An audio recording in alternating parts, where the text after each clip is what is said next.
Mobbing like I'm supposed to. Watch out for the people that ain't close to. Speak a little something you could toast to. I ain't tryna hear about what you won't do. Moving like I'm into. Hit the ground running like the rent do. Speak a little something that you're into. I ain't tryna hear about what you been through. Like hold up, say what's the hold up. I got the pack, who got the roll up? I'm tryna pull up. It seem like every time I show up, it gotta go up. See the drip, they see the glow up. Oh now they know us. See it's funny how my pockets out of shape, but I'm fit for the flex. Clear the phone call, hit my chick with a text. Parlay through the bird with my drip from the jets. Save a couple hundred by your with the rest. I prefer my reefer with Henny and Coke. Please don't be stingy, got plenty to smoke. Show up and act up and back to the crib. I do not stun, I just rap what I live. Seem like they doing the most for the clout. Did what I said so they know what I'm about. Show up and act up and back to the crib. I do not stun, I just rap what I live. Ayy, winning like I ought to. I ain't wanna do it, but I got to. Smoking what my doctor told me not to. Got these wishing they was hot too. Ballin' like I need to. Got my exes wishing for a redo. Smell the marijuana when I speed through. Hit her with a tip, that's a preview. Hold up, wait up, get your weight up. Shit, get your money, not your hater. Boy, draw a play up. I flip my wrist, a layup. She wanna lay up. I gotta get it, I'ma stay up. I'm all the way up, I got my pay up. I ain't playing with you, I'm a coach now. Commentating do the most now. I be somewhere booted with my toes down. Made little baby tooted with her nose down. I prefer my reefer with Henny and Coke. Please don't be stingy, got plenty to smoke. Show up and act up and back to the crib. I do not stun, I just rap what I live. Seem like they doing the most for the clout. Did what I said so they know what I'm about. Show up and act up and back to the crib. I do not stun, I just rap what I live.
my eyes closed.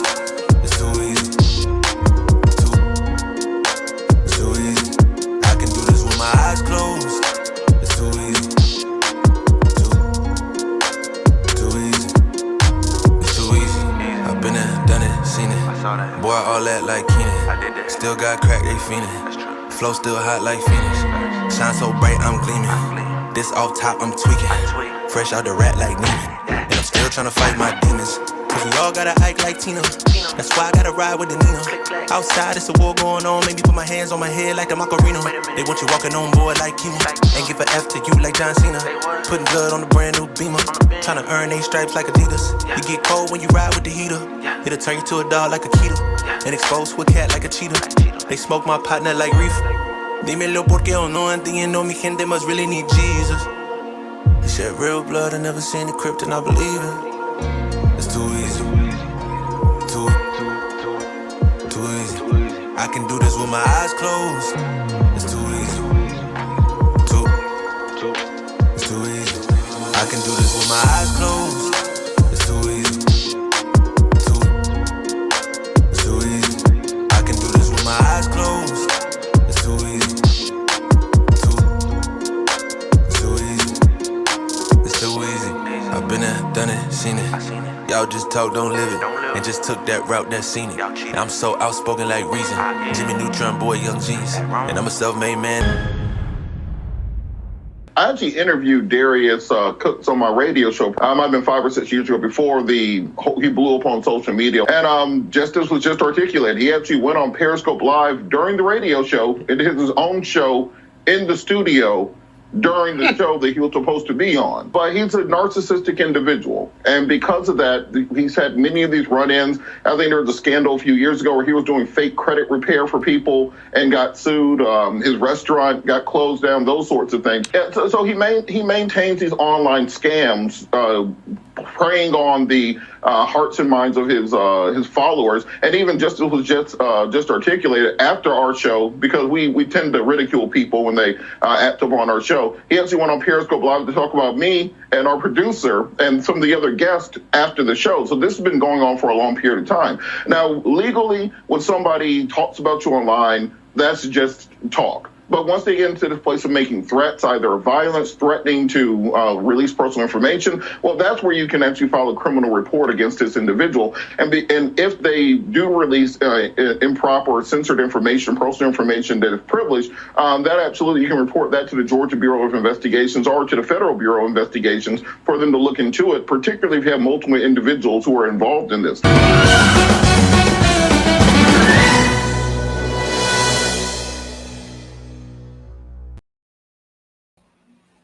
What's up, good people? Let me know that you can hear me in the chat by typing Happy Juneteenth or Hot Topic Changes. Happy Juneteenth or Hot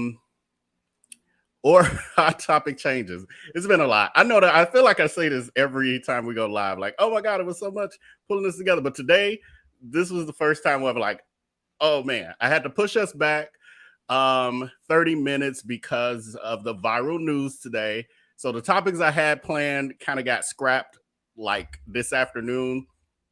And so we'll try to get to those topics later, but I had to, all of a sudden research, pull a bunch of stuff, and literally up until the last moment, everything's not organized, but you know how we do over here. We're gonna do our thing.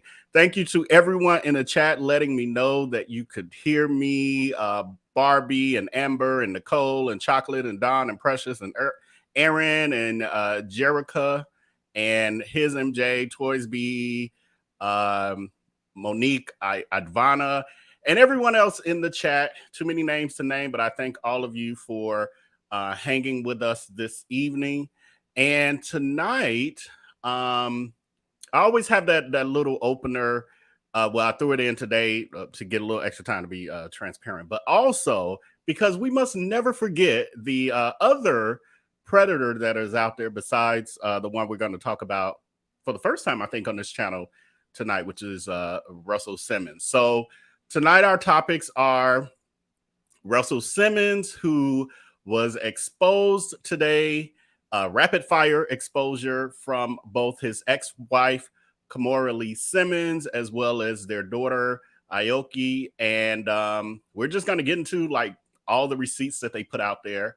And also, and the stuff we knew already as well. Also, we're going to just talk a little bit about the most recent antics of Darius Crooks, as usual. He's always up to something, so there's never a lack of content over there. But so the overview of the story, I don't know which man you're talking about, but both the men we're talking about today are crazy. That man is crazy. Both Russell Simmons and Darius Crooks. We're getting into that. So today we got a lot going on. Russell Simmons' family, Kimora Lee, has asked for her ex-husband and the father of her daughters to leave them alone. She says that things were cool with them all following their divorce nearly 20 years ago, and that legal troubles have caused a shift in his behavior. And his youngest daughter, Aoki, also shared screenshots of conversations along with FaceTime calls. And she claims that her father is mentally unstable and has allegedly been attacking them for years. So what she's saying is that this is not new, that they're just finally speaking truth to power, because behind the scenes, he has been a tyrant to them, and it's affecting everyone in the family, and her mental and their mental health as well. And so earlier today, his ex-wife Kimora went live and aired him out on IG Live, as well as his daughter Aoki. And let's see. So I wasn't able to edit these and prime them up and all that. So we're gonna just, it's coming up. We're gonna listen in real time, and I'm just kind of jump around a little bit with the live that I have.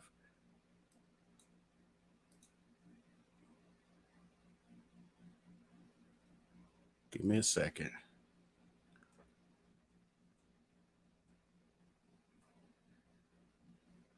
So this is Kimora Lee. I could say over the time, I'm typically the one that he and others would call to have their back, right? I'm the one that they would call to. You could performatively make people think that I'm the one that they would call to solidify everything, to validate everything. If you always look, whenever they get into trouble, they always want to hop up on the live and do a half screen with me. Again, this was years ago because we don't speak now. But, I'm always the one that kind of puts out the fire. I'm also the one that always runs to the defense of all my friends.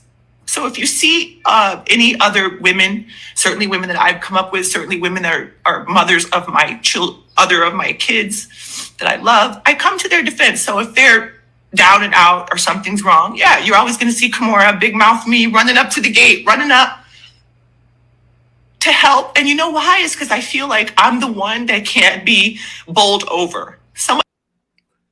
So she went on, and again, it's throughout. So that was like nearly, I think, a 20-30 minute live stream. And so she went on to say how, she used to be there, and basically she's been covering for him for years, a lot of stuff that has been happening behind the scenes, covering the fact that he's a narcissistic tyrant, etc. But all bets are off at this point with her children and the way that he has been behaving towards them. And she also outed him, and she said, "I don't bother you. I don't bother the people."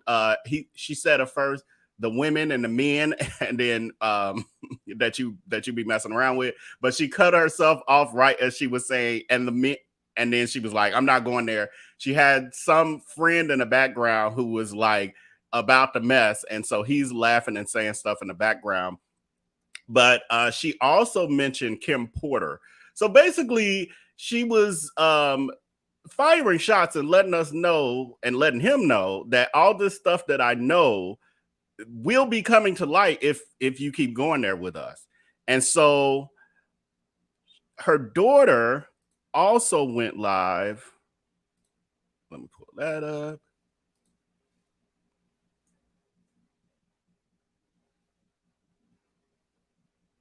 And this one's a little longer, look, like 8 minutes, but this one's more immediate. So she went live, Aoki went live to talk about the history of what Russell Simmons has done to her in the past and basically present day.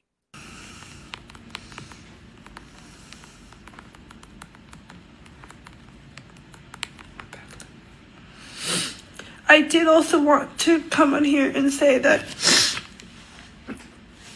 I can't, between a lot of people who are close to him and who have experienced how he has, just lashed out at anyone he can and completely changed the person that he is. A lot of us feel like maybe something is wrong, like mentally, I don't know. He's older, I don't know, but he has completely changed. I will come on here and talk about whatever I want because it's my life and I'm the one suffering. So, he has completely changed. The couple texts I just had, those are only the beginning. I'm gonna go through them if he's gonna, I don't want to post a ton. But if he tries to say that, like, it's not happening, I have screen recordings, I have voice memos of things that it doesn't sound like a human being. He's like shrieking and yelling and, he sounds like possessed. So, I will say, I'm not even sure if it's like to his credit, but the best explanation I have is something mental going on, because I used to be very close to my dad. He used to be a good co-parent, close with my mom, my stepdad. He was his godfather to my little brothers. We all went on vacation together every year, like very close, well after the divorce. Everyone was really happy. When he had business ventures, my mom would invest in them, like good friends. He'd come stay with us, like we'd come stay there. Like all the time, everyone together. And then really he suddenly just decided that, like, if we don't agree, it's, oh, you're all bitches like your mother, I hate you, all these fucking bitches are the same. Oh my, he's just a different person. Like, he has, like, looked me in the eye, and I've been like, I need help. I was in Greece doing a camp, and I was like, you cut off my debit card. I only got, like, couple $100 a month as a minor. And I was like, I'm in a foreign country, and my debit card won't work. I can't even add money to it. Can you help me? And he was just like, no, I sure hope that you don't die on the streets of Thessaloniki. And I was like, no, like, I'm really stranded out here. I need help. And he's like, well, maybe you should ask your mother not to sue me. And I'm like, you're suing her. And he's like, well, maybe when you bitches decide you're gonna, like, be reasonable, I'll help you. And I'm like, this is unsafe. It's nighttime. What? You cut me off out of nowhere. And he did it, like, on purpose. He was like, oh, enjoy camp. I put, like, you're good to go. I put money on your card. And then he cut it off when I landed. So I'd be stranded. My mom helped me. It was fine. Worse things have happened. I'm just saying, he'll, like, look me in the eye and be like, well, maybe when you bitches decide to, like, threatening me. So I felt that was important to include, because if we do continue to get into it, and some of the things that I post are going to look crazy, and I agree, they're crazy, and it would honestly make me feel better if something was severely wrong, because this is just not the father that I know, or the father that I've had. You know, like, to this day, I would never let a man talk any kind of way to me, because my dad was always good to me, and then he just completely changed. So I just want to include that it could be that, and I don't know his mental situation, but, like, he used to do kind of crazy stuff, and then say he had COVID, so we'd all call him, or if we'd say, hey, I need some space, because all you do is tell me how awful I am, and how I have my mom's awful, shitty, bitch-ass cunt genetics. So, hey, like, I'm in school, and can you not harass me when I'm in school? He wasn't paying for school, by the way. Can you not harass me? And then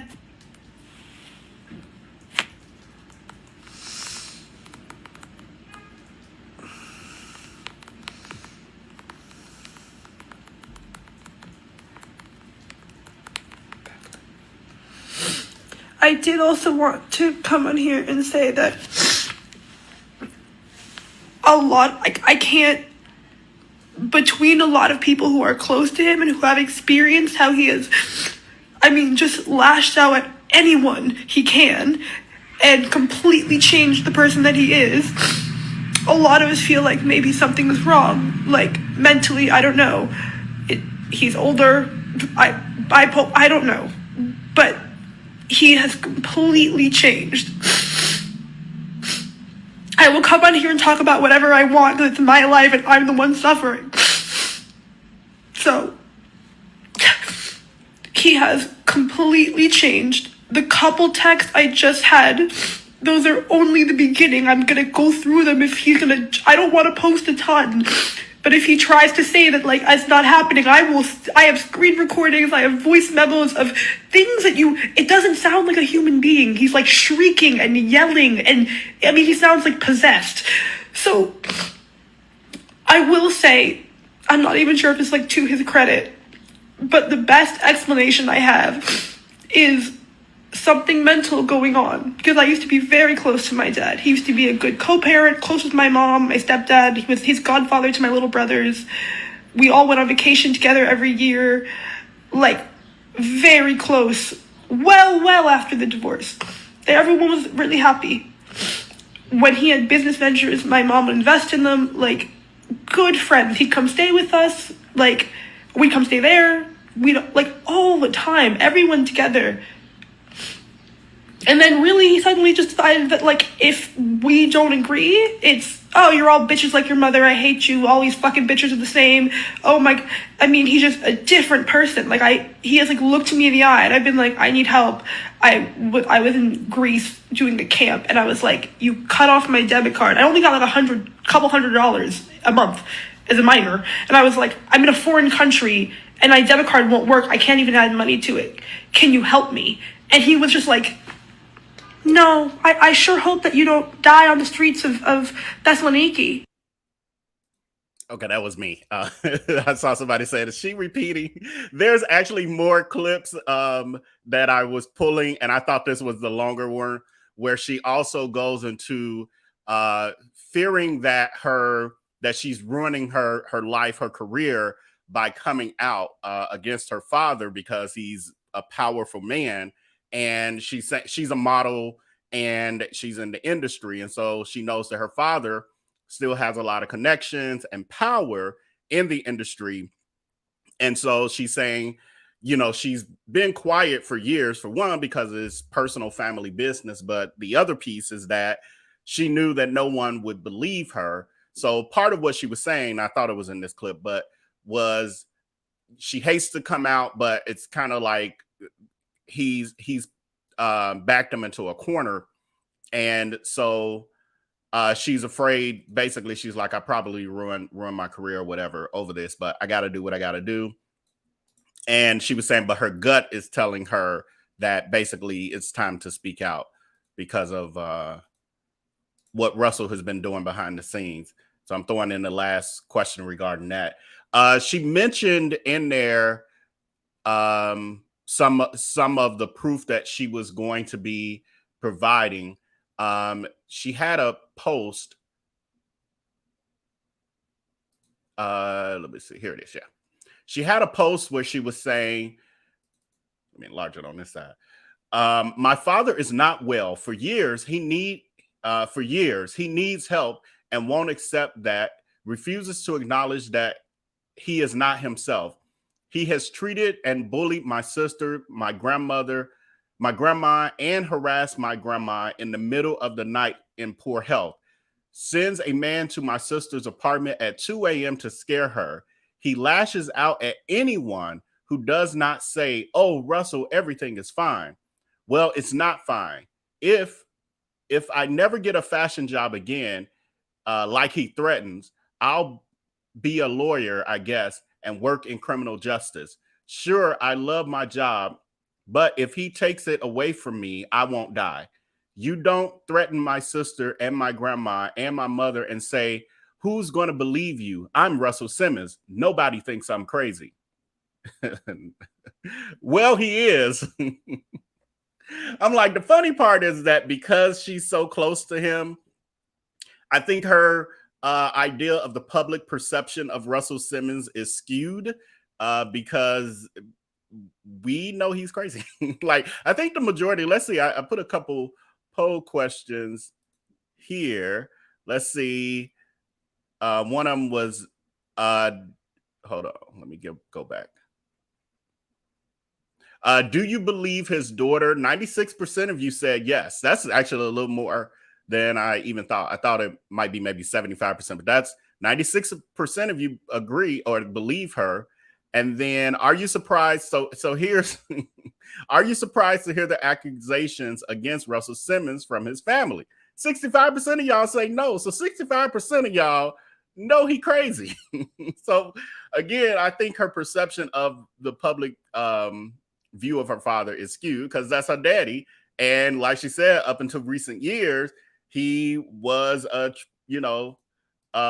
loving, good father to them. He wasn't to, well, we're going to get to all the other stuff he's done to other people in this world. And then she put up this post saying, this is not someone who will accept help. This is just, well, I can be playing this at the same time. Let me pull this up because she's captioning this video. So she's sharing receipts. Give me a second, y'all. She's sharing receipts. Now, this is silent. She didn't put the audio. She just put the video of this. And she captions it. This is not someone who will accept help. This is just one screen recording. Sorry, I don't always remember to press record. When he calls my friends, my boyfriend, anyone to get a chance to threaten and curse and go crazy. So she's recording her father snapping off on her. And in another video, you can see her reaction from I guess the FaceTime of this. And so although this is silent when you read lips, and I don't know if it's this clip or not, because this is so much floating out there and I had to rush to pull this to y'all. But in one of them, you could hear him saying, I don't have money. I'm broke. She stole everything. You literally see his lips. And I don't know, again, if it's this one or not, because I'm multitasking around here. But yeah. So again, Russell being crazy ain't new to us. I'll leave that up for a minute. Let me see what's next.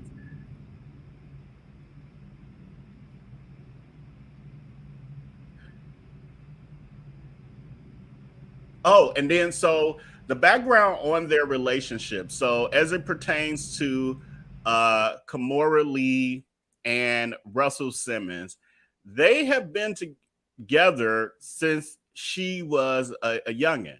When they met, speaking of his crazy history, she was in junior high school. She was 15 years old when they started dating, and he was 40.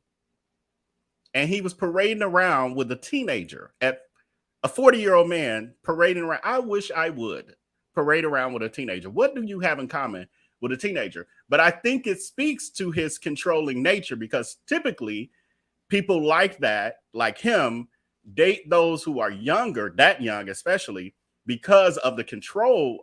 They're control freaks. And so it's much easier to control someone who isn't mature yet and they don't have life experiences. Their brain ain't even fully developed. And so that's part of the history with him. And it was funny, as I was doing the research on this, it occurred to me that I remember when Russell Simmons used to do a ton of interviews and stuff, and Def Comedy Jam especially. Remember, he would come out with when Martin Lawrence was hosting, and he would come out at the end of the show, and he would always seem so bashful and shy and barely want to get on the mic and say goodnight, everybody. And it was funny because I just watched the Tina Turner documentary like a week or so ago. And one of the things that stuck out to me is when they talked about Ike Turner, and Tina was talking about Ike Turner, and they were playing a bunch of clips of when he would be in public interviews with her. He would be like shy, and she would have to step up because he seemed all shy and meek. But she said behind the scenes, he was a tyrant. Well, we know that with Ike. The truth is, it was like his insecurities and his insecurities and stuff would come out in public, but behind the scenes, that's where, you know, all the narcissistic predatory behavior would occur. And so we now know that Russell is guilty of that as well, because it's part of the reason why he's no longer in this country.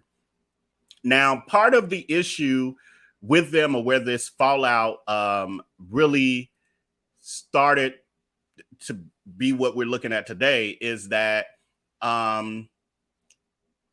Russell Simmons actually filed a lawsuit complaint against Kimora and her husband, who Lee Leisner, who I'm sorry, his name ain't Lee, Tim Leisner.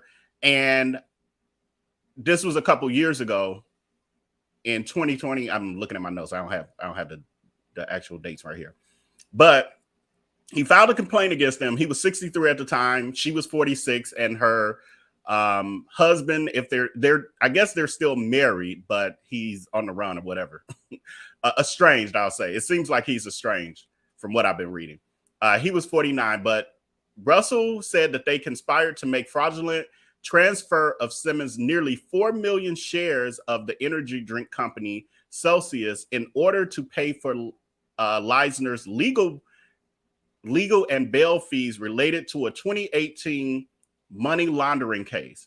And according to the complaint, Simmons attempted to resolve the issues amicably to avoid filing a lawsuit. In a letter to Kimora that was quoted in the complaint, Simmons asked that she help reaffirm his 50% of the shares of the company. And it was quoted, what he wrote was, or in part, what he wrote was, "Throughout my entire decade-long partnership with you, I've done everything and anything to protect and promote our family. I have never said no to any request and have always gone against my own counsel to offer much more than any judge would ever require of me in order to keep the peace." He allegedly wrote, before he added, "I am shocked and saddened to see how your side has behaved in response to my repeated attempts to get an agreement from you to rightfully and legally reaffirm my 50% of the Celsius shares, which have been locked up with the government after being used as your husband's bail." So Kimora Lee denies the allegations and filed for a countersuit accusing Russell of fraud and breach of contract. She claimed that he promised to pay her a portion of the profits from their shared businesses, but had failed to do so. So I don't know if these were other businesses in addition. And she like, "Well, you ain't paid me that, so I'm gonna take it over here." The legal battle between the former couple continued for several months, with both parties trading accusations and filing additional legal motions. However, in early 2020, it was reported that the two had reached a settlement in the case. The terms of the settlement were not made public. I don't know 100% about this because I haven't been able to dig, but I've been hearing conflicting information on that, because what I heard was Kimora actually won a judgment of a little over $100 and some thousand for her attorney fees, etc. But that the case, and this was only part of one of her motions to get attorney fees paid, and she won. However, the case is still going, from what I hear, that there isn't a settlement. It's still an ongoing battle. Don't know. I'm giving a disclaimer on that piece of it because I haven't had enough time to dig into that today. This is all new because I wasn't paying no attention to Russell Simmons, to be honest. Yeah, besides the little things I've heard here or there. But this is a very interesting story, not only just from this perspective, but all of the stuff that didn't happen leading up to this point. And one of the things is Tim Leisner, which I mentioned him a few weeks ago when it came to the Jamie Foxx story, because one thing that had recently come out was that Jamie Foxx was being deposed in relations to a case with embezzlement, etc., with his rich friends, and Tim Leisner is actually connected to all that. He was friends with this other guy who actually embezzled way more money than Tim, and Jamie is friends with them, and there's supposedly maybe some investment or money involved, etc. And so they were saying that probably was stressing him out, which could have led to his alleged stroke or whatever situation that he's had that still has him in the hospital, to our knowledge. So let me put up her husband. That's what I meant to put up. Here he is. So her current husband pled guilty to money laundering in 2018 when he paid $44 million to avoid jail time. Where they do that at, I don't know. Well, obviously, where they do that at is where the money resides. I'm like, that is just ridiculous. I cannot see the common man being able to steal 44 million plus, probably, and then just being able to say, well, can I pay my way out of this? What? Anyway, it worked for him. So he's a former investment banker at Goldman Sachs. He was convicted in relations to a One Malaysia development scandal, and which they're coining as One MBD. So this is that big scandal that this other investor is also doing. But that's fine. Record it if you can. We'll handle that later. In addition, in August of 2018, he pled guilty to charges including money laundering and conspiring to violate foreign corrupt practices. And Leisner was accused of helping and to orchestrate a scheme of misappropriation of billions of dollars from the Malaysian State Investment Fund. Specifically, Leisner admitted to conspiring to laundering money and bribe officials in Malaysia and Abu Dhabi in order to secure lucrative business deals for Goldman Sachs. And the scheme involved the issuance of bonds with significant portions of the funds being embezzled to use for his personal gain and by high-ranking officials and associates. That's where we get into the celebrities, the Jamie Foxxes, and I heard Obama. I think he just got maybe some campaign contributions or something, but Obama's been tied to it. Not that he was into the scam part of it, but somehow there's a connection. Leisner was alleged to have received substantial kickbacks from the misappropriation of the funds. As a result of his guilty plea, he faced a maximum sentence of 10 years in prison and agreed to forfeit approximately $44 million. He also agreed to cooperate with authorities in ongoing investigations into the One MBD scandal. So again, there's more people connected to this, and he's not even the top dog. That's not the big fish that they really want. There's another guy who's really, it's the whole thing. So maybe we'll dig into that a little later. But moving back to Russell Simmons, another alleged criminal, he's basically been on his Jeffrey Epstein from the accusations that are out there, and he's been on the run. For some of those of us who know, he's been on the run. He's been in Bali for a few years now. And when the allegations came out about Russell Simmons, he packed up and moved there. And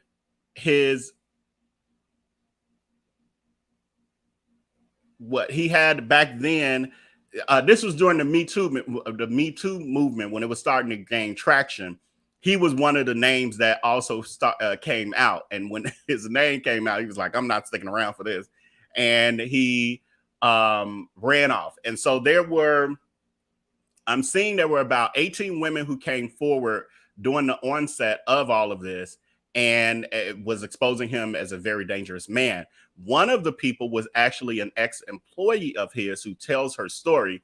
So viewer discretion is advised for this sensitive dialogue regarding SA violation. So if you don't want anything triggering you, so to speak, you might want to mute until this clip is played. It's I think a minute or so. Hold on, let me pull it in though. Computer's thinking. Uh-oh, it's thinking a long time now. Come on now. Hold on. Where is it?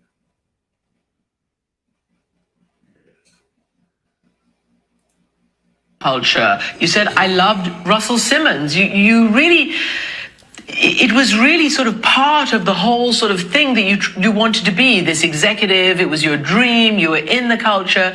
Tell us a little bit about the dream and what you achieved and what you had to, well, what you walked away from, what you had to walk away from. Right. So I came to New York in 1992, having graduated from Stanford. I grew up in DC. My parents were both local politicians, and I fell in love with hip hop. I was always a huge music fan, and hip hop, the activism of hip hop, the swagger of it, the blackness of it, really, the sort of resistance of it. Hip hop was really an art form that emerged because music education and instruments were taken away from inner city communities. And it was just another example of the glorious way that Black people can make something from nothing and something beautiful. And I loved it. And I believed it was important, and that I would sort of be able to fuse my activism as the child of public servants and my love for music by being a part of this art form and facilitating Black voices. And so I came to New York. I answered phones for about a year and a half at 3 different places, and I ultimately ended up getting my dream job working for my hero at the time, Russell Simmons. And when I was there, I was able to prove that I could deliver professionally. I had the idea for a duet based on an interlude that Method Man had submitted for his album. It was a cappella. It was just one sort of verse that I told Russell should really become a song and a duet. I suggested that Mary J. Blige join Method Man to make what became You're All I Need to Get By, because I thought it was an amazing opportunity to sort of exemplify love in the context of hip hop. And so that was a hit. And then I worked on a soundtrack for a hip hop documentary called The Show, and that was also a hit. And I was really proud of myself. I thought that I was emerging as an executive and being taken seriously. And so when Russell asked me to come upstairs to get a demo, I expected to be upstairs for 5 minutes. Russell actually has an apartment, or had an apartment in the same building where he had an office. I wasn't even sure where I was going to get the demo, and I thought I would come. He'd ordered me a car, and I thought I would come downstairs and take the demo with me. And I just want to address what he says about not being violent, because Russell tackled me violently. He was naked. He was wearing a condom. He ambushed me while I was trying to find the CD. I physically fought him. I cried. I pleaded for him to stop. This is a violent man. This is a violent serial predator. At the same time, Black people have very few heroes to spare. Very few of us get as far as Russell Simmons had gotten at that time. Hip hop was maligned, not just in the mainstream culture at the time. Hip hop was maligned within the Black community at the time. There wasn't even a Grammy category for rap at that time. And I didn't want to undermine this person who was moving us forward in so many important ways, who was empowering so many Black voices, who was creating Black wealth. And so I was torn, because I felt that the work he was doing was important. I was ashamed of having been violated in that way. I also am very aware that Black men and boys walk around with targets on their backs. And I didn't want to do anything to amplify the mythology that Black men are dangerous. And I understand the way the news works in mainstream media, where the white gaze can kind of only consume 1 or 2 stories about Black people. So I didn't want to create a headline with a violent Black man that would then make the Black men and boys that I love more vulnerable than they already are. So when I wrestled with all of those things, I decided that it was more important to be silent for the sake of the community than it was to come forward. And so when the Me Too movement began, by this time I was a much older woman. I'm a mother. I have a 15-year-old daughter, and I have a 13-year-old son. And I want them to grow up in a world where they're both safe. And so I decided it was important for me as a Black woman to get on the Me Too bus before it left the station and to move to the front and to center our experience. We've never been safe. We lost our bodily autonomy in the Atlantic slave trade. And so I'm hoping that we as a society can digest this information about Russell Simmons, a violent man, and also continue our fight for justice for Black men and women, for Ahmaud Arbery and Breonna Taylor. And so I'm. So, yes. So there have been many accusations out there about Russell Simmons. There was actually a documentary. I don't think I put it in my notes, and I'm forgetting the name. If you remember or know the name of the documentary that was out about Russell Simmons and various stories like this, put it in the chat so I can let people know. I know I haven't. I'm pretty sure I haven't seen it. I know I've seen things on him, but I'm pretty sure I haven't seen that particular documentary that went in. And that was actually when he left, if I'm not mistaken. Y'all correct me if I'm wrong in the chat. Because again, I ain't really been thinking about Russell like that, but this has caused me to say, okay, I got to do some research and some digging. Okay, I'm gonna do these two. I'm gonna read our results from this poll, get into y'all comments, and then we're gonna get into Darius Crooks, who's obviously over there trying to do some bait and switch and trying to detract from the truth over here. he must have seen or heard that I'm covering him yet again. And he's like, let me try to dog him so my flying monkeys will ignore the truths of everything he's saying over there. Because I don't have to make this up. This is just like that's a family dynamic that we're describing here.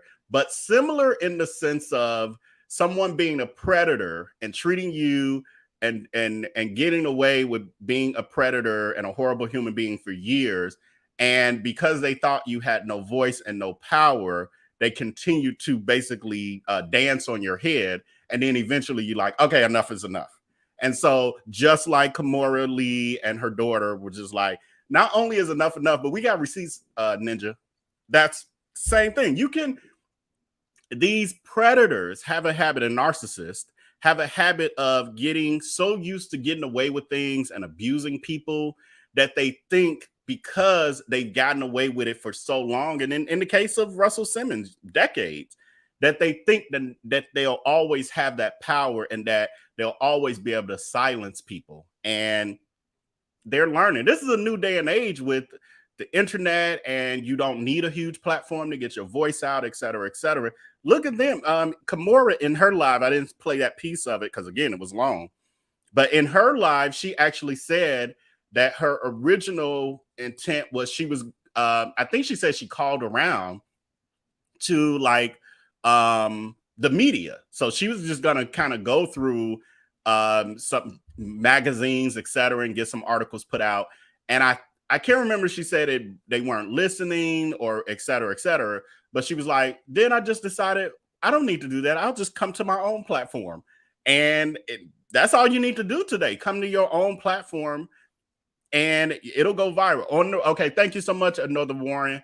So the documentary on Russell Simmons is called On the Record 2020, a documentary. Does anyone know where you can currently view it? Now I'm asking y'all. Y'all my researchers now. I think I'm gonna have to coin y'all my VPO researchers because there's a lot, y'all, and I'll be needing as much help as I can get with the researching piece. This is very helpful. Okay, I see Alice Blessed Child of God sing on HBO. So HBO Max, if you want to check it out, I'm gonna check it out because I'm pretty sure I haven't seen it. But anyway, yes, so Kimora took to her own platform. She didn't need the media to get that out. She did that this morning or this afternoon. Within 3 hours, it was going viral. I was getting ready to take a nap, and I'm like, "What is happening?" And all of a sudden, I'm seeing her face on a bunch of stuff, and then this, and I was like, "Oh, I got to switch gears for tonight." We had let me read the results of our last two polls, and then on this topic, and then we're gonna go do some comments, and then we're gonna go on. Do you think Kimora Lee stole money from Russell? 57% of you say no, 42% of you say yes. I don't know. I'm kind of 50-50 with maybe she did, but she might have took it in a legal way. Like they were very close, and they probably just shared and borrowed money and all of that, and it just wasn't a big deal because they were like family, or they are family, and they were close. And I think that there's a good chance that she took advantage of the situation. I don't know if I read that part, but what they said that she did in some of my research was she used his shares, and what her defense was, she had the ability to do that because of the fact that he had resigned as manager of the company maybe months before that. So he no longer had. Thank you so much, Deborah. It's on Prime too. The documentary is on Prime. Great, because I got Prime. But what she was saying was because he was no longer a part of the company officially, he wasn't a manager, and so her and her husband had the right to do with the shares what they wanted to do, and that's what they did. So far, looks like she ain't did nothing illegal. Maybe morally, I don't know. And then the other poll was, do you believe the accusations against Russell? 96% of you say yes. 3% of you say no. I'm very interested in why 3% of you say no. And I'm not trying to say that without judging. Oh, Jesus. There's always somebody defending the predator, though, I tell you. Or giving them the benefit of the doubt. It's just the world we live in. It's the world we live in. All right, so give me one. I didn't have to do this, but this is bothering me. I want to put up. This was a piece. I'm glad I did this. So as it pertains to Tim Lesnar and Kimora, he has so much drama out there, and I've only been like scraping the surface. Stuff I heard a few weeks ago in relation to Jamie Foxx, but then today some new stuff I didn't even know popped up, and I was like, this dude got a story. So he's obviously a alleged con artist and scammer. And this was one of the headlines I ran into. And I haven't dug, but I ran into this. I just screamed. I was like, I got to show them this. So they say Kimora Lee Simmons' estranged hubby admits to posing as his ex-wife to convince Kimora that he wasn't still married. What? Not only do you have all this stuff going on, and now I have like used millions of dollars to save your hind parts, but then I find out that we're not even legally married because of the fact that you were already married. And when I find out, in order to convince me, you create another lie by posing as your ex-wife. And I would have loved, I hope, because ain't no telling, she got receipts on Russell. So I'm hoping she got receipts of when he called pretending to be a lady, his wife. I would love to hear that call. Oh, I would love to hear that call. So this guy got a lot going on. This is very interesting. So we will potentially dig into this in the future. We did this for the sake of time. We're gonna keep things moving tonight, but this is very interesting. Some of these people's lives are just like a soap opera. Okay, so let's go to the comments, the starred comments.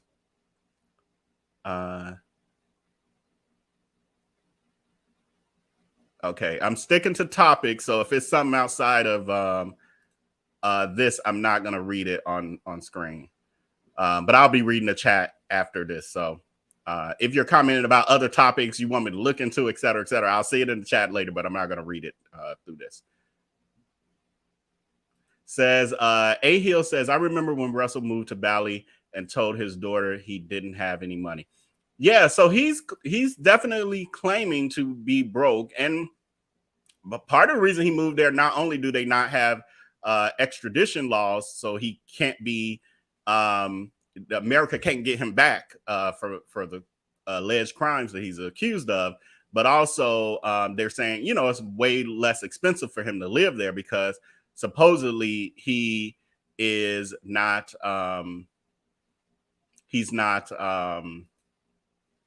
he has no money, and so he's there for that. A Hill is saying, like women sleep next to a man, marry them without a clue. He's messed up the whole season of a reality show. Yeah, it's true. And I don't know if the person can always be blamed, but I don't know. Sometimes when we're in love, we ignore the red flags. And so yeah, I don't know. I don't know if it's 100% avoidable, because there are people who are chameleons, and they show they're one way in around you, and they're another way when they're not around you, and the dirt that they do outside of your presence. Sometimes you don't know. Sometimes you never know. Sometimes it just takes you a while to figure it out. Right. Also, others have accused him of these types of crimes. Osol is saying, what makes her credible is she's trying to come with a reason for the way he's behaving now, and kind of defending him in a way. She seems confused. It's sad. Yeah, I got that as well also, because of the fact that I feel like she was I know that I was reading some other stuff of how some people are pointing fingers at Kimora and the daughter, saying, well, now you speaking out about him, but when all those accusations from many women were coming out about him, you were defending him. But I think that's how much they were loved bombed, which is another trait of a narcissist, a sociopath, etc. And so maybe because of the fact that they were so love bombed and he was nice to them, and they did only see that meditative, kind guy, loving father, that they didn't know that this other side exists of somebody chasing somebody while they're butt naked with a condom on. But I think they're realizing it now for sure. Well, at least from their perspective because sometimes people just care about themselves and what's happening to them. And everything's okay with what you do until you do it to me. We see that a lot with the Darius Crooks camp. That's what's happening right there while he's love bombing them in his 15th IG live for the day.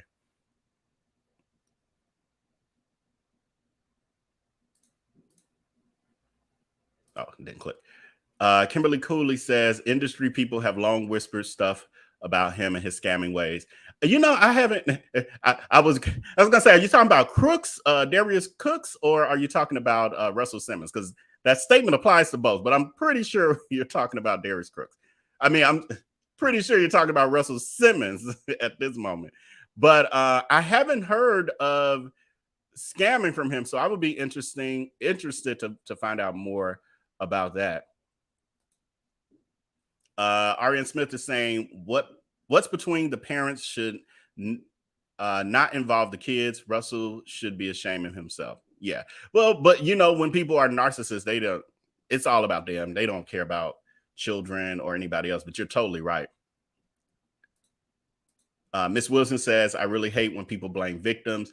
We really can't have so much of an opinion because we don't know all of the story or truth. I agree with that too. That I always try to, especially when someone is giving a story of being taken advantage of, my first reaction isn't, well, what did you do? And well, you lying, or you just want money and all of that. And it's amazing to me watching social media how quickly people always go to, in order for someone to be speaking out, it has to be because they're on some BS. And sometimes people have just had enough and they shouldn't be. And then sometimes people are like, you just need to keep that between family. Well, but not when someone is abusing you mentally and they won't stop and they're relentless with it.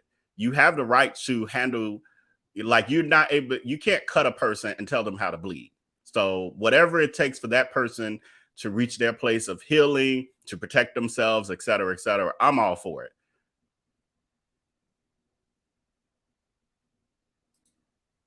Okay, again, I'm just kind of picking through.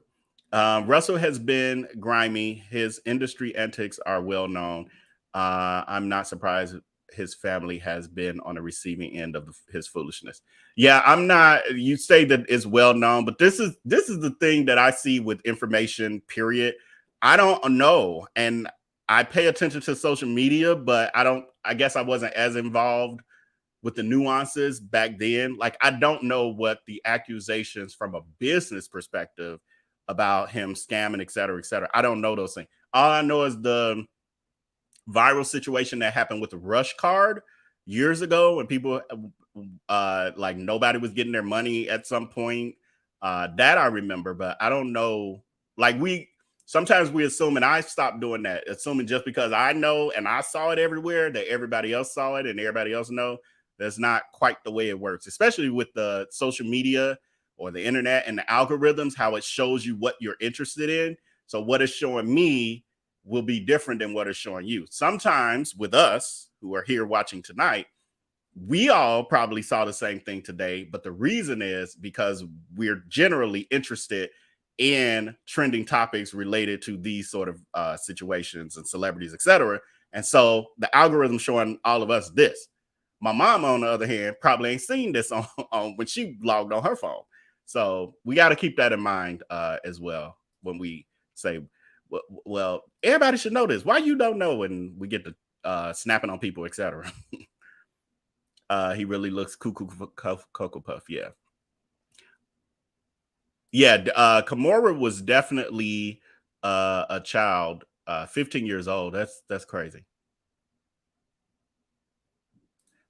Question is, Sweet Diva saying, how does Kimora sustain her lifestyle? Kimora has multiple businesses. She's always had, like that reality show she had many, many years ago. She's always had. Now, he was funding a lot of those businesses, but from what I know, I don't know, is Baby Fat still around, y'all? I don't know if it is or not. But if Baby Fat is still around, I think she still owns that. If not, she probably sold it for a hefty amount. So she had that business and many, many more. A lot of these celebrities have business ventures that we don't know about because they're Saint Center is saying that Baby Fat she still has, or Baby Fat still exists. So if that's the case, that would be a nice. She's making millions from that, but she has biz. She's an entrepreneur, basically, in short. Nicole Driver saying, how many times has Kimora been married? 3, 4, 12 times. I lost count. Is this like her third marriage? Because I remember but was she ever married to that actor? I remember she dated that actor from Amistad, I think. She dated him for many years. Did they ever get married? I'm not sure. Y'all let me know in the chat if how many marriages she's had, if you know. Jayed Bell says, when did this happen? I think I saw this pop up on the screen during playing that clip of Drew Dixon who was a former Def Jam exec, giving her story. I think that's what this was from, but that was a couple years ago. So it was during the Me Too movement. I don't have the exact dates in front of me, but it was a couple years ago, which is again the reason why he ran off to Bali. I see people saying 2, like she's only been married twice. Yeah, right. So I guess you're saying she never married that other guy, the Amistad actor. Somebody say, Alice is saying Kimora seems to have be a magnet for crazy man. Yeah, some people have that sort of bad luck, or it's whatever. You know, I don't know. I can't remember. It seems like I used to know her history of the situation with her father, the background, but I can't remember any of it. But you know, she could have daddy issues. Renee S is saying that Kimora has Baby Fat and Forever 21, meaning the store chain, like the chain store Forever 21.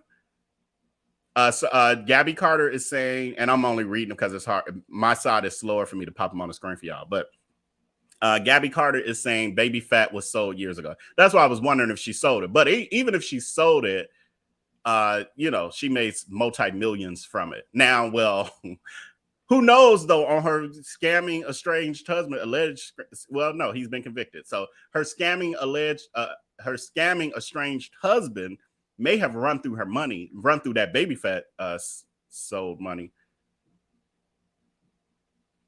Tori Womack, who and they divorced. Who are you talking about? Who divorced? Or which one of the people? Because we know she divorced Russell, or he divorced her, whoever. But are you talking about her current husband or the Amistad guy? Okay, I got a couple more, and then we're gonna move on to our next topic. Amber Leela says she said no because she don't see the receipts. So I guess you want to see him naked with a condom on chasing a woman and trying to attack her? Like, I'm confused. I don't know. And again, it's 18 women. So, well, at least 18 who come out. And usually in these situations, when you start to have a bunch of people coming out, there's a bunch more who don't come out because they know that there's going to be accusations of their clout chasing. People are going to harass them. The person is going to attack them, et cetera, et cetera. And so they'll rather keep it to themselves and protect themselves than to take a chance and come out and then have the court of public opinion attacking them. I'm confused at what kind of receipts that, I mean, are we looking for grape kits with an R? I don't know. Pretty Kitty says Russell needs to seek therapy and keep his daughters out of his out of the business between him and Kimora. The children are not responsible for what their parents choose to do. Absolutely. And it's sad that, you know, not only are the children losing the dynamic of what she's described as a great childhood, growing up with both parents being very close to the point they're spending the night at each other's homes and going on vacations together. That's very unique. And for them to have that and then him to turn, well, I guess show his true colors from even what y'all saying in the chat, show his true colors of how he treats other people. It's sad. It's like there's a level of a death that his children are experiencing with him turning on them the way that he has. Okay, we got 3 more.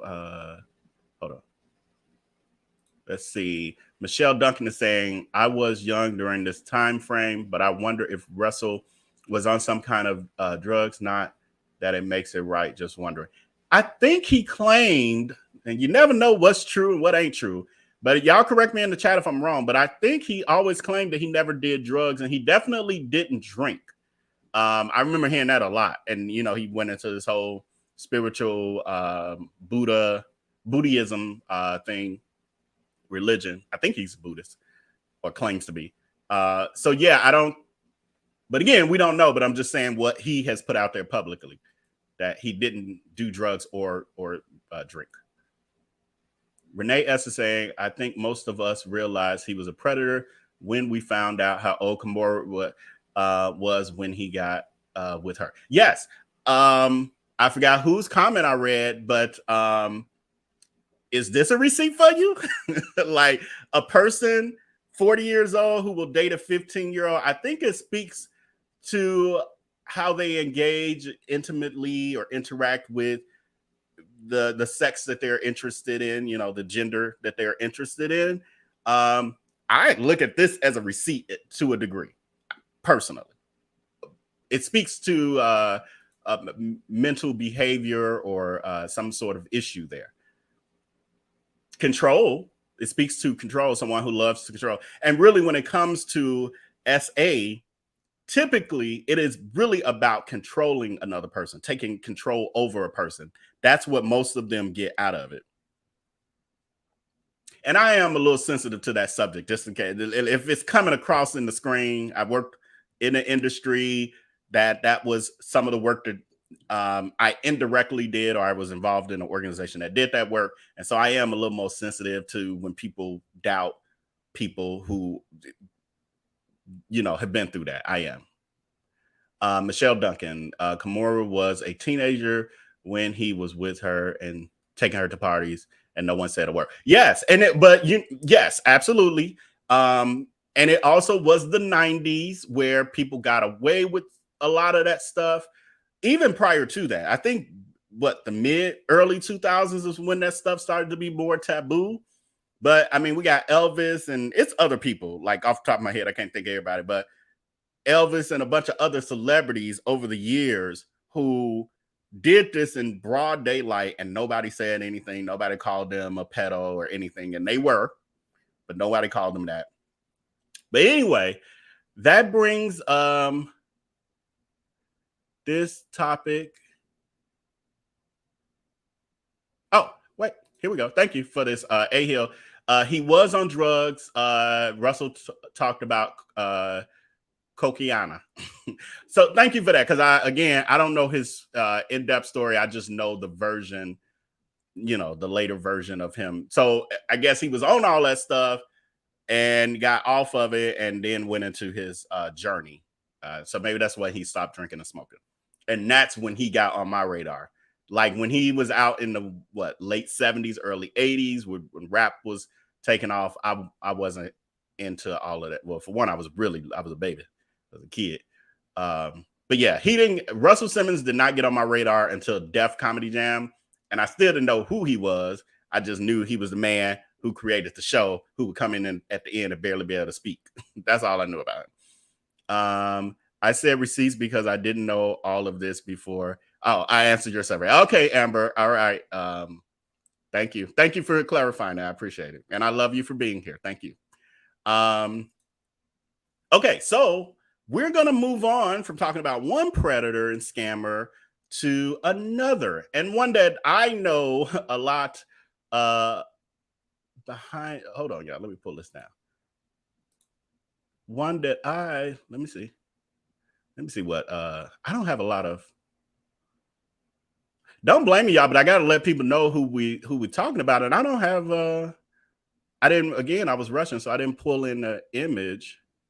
So I'm just going to go with what was left over from our last live that we did, because I left a couple things in here. So we're talking about Darius Crooks, aka Darius Cooks, how he's known on the internet. And one of the things I wanted to clarify is, well, not even clarify, but update on, is remember when we talked about this story that was trending last week of Darius Crooks supposedly outing, as some media outlets were incorrectly reporting his lover. And I was saying, that's not a lover. That's somebody who blew his back out and, walked away or whatever. And for some reason, when he allegedly saw this guy's post, I'm sure he was stalking, like, what he up to? He not returning my calls. And we're returning my text messages. Because again, we did this now. I'm not going all the way back. If you missed this, we did a deep dive of debunking and breaking down his Darius Crooks gaslighting lies, as we do all the time over here when we do these stories. But this here is a text message exchange between Darius Crooks and someone who did not want to be bothered with him, some guy he was dating.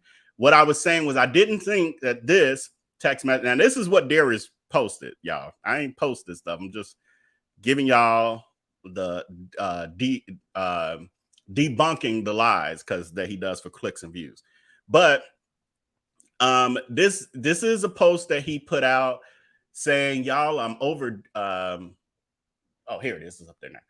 Y'all, I'm so over dating. It's not even funny. After this date tomorrow, I'm done trying. Here's a text message from this morning. Y'all got to see this. Listen, this is it. I've come to the conclusion I'll be single for the forever, and I'm fine with that. And then there was more, but I didn't click on it. So anyway, he shared this message where he's been a stalker. He's telling this guy all these dates that the guy, that Darius reached out to the guy, but the guy didn't respond, and all these other things. I'm like, he's not that into you. He's just not into you. And so move on. This is not necessary to do all this. Not only do you do all that, but then you post it to social media for what? For what purpose? You're making yourself look very pitiful and desperate.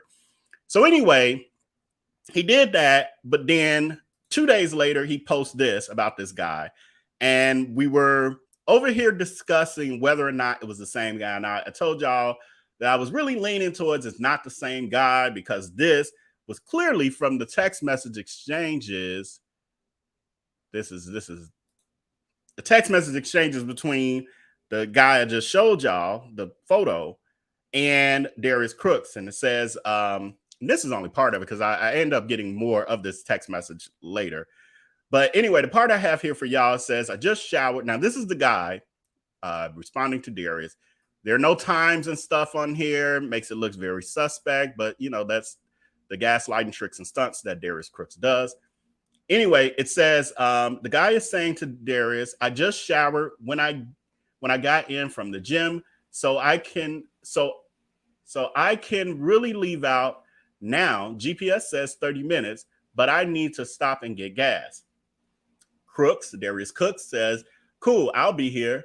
So the guy says around 1 a.m. This to me was an immediate, okay, this is a hookup. You try to get your back blown out before you go to bed. And Crooks responds, works for me. The guy says, cool beans. Darius hearts it because he's like, oh, I'm about to get my back blown out. And then the guy, Darius Crooks, now some time has passed and he's just like, oh my God, he's not here yet. My back is ready to get blown out. And he says, Crooks sends the guy saying, what's your ETA? So we know enough time has passed because somebody say they'll be there around 1 a.m. Obviously, this is after 1 a.m. at this point. If he's now saying, what's your ETA? Because if he already told you 1 a.m. and it's not 1 a.m. yet, you're not going to say, what's your ATM? Now, if it's 1:20, 1:30, 1:40, you say, hey, what's your ETA? What's happening? I'm ready to get my baby on that. So the guy then says 33 minutes. Crooks says, okay.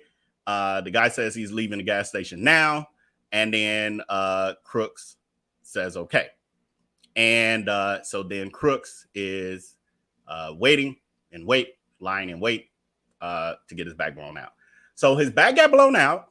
And then he got him feelings hurt because obviously the guy was not impressed with his lazy lay because that's all he's able to give is lazy lays. Let's not forget.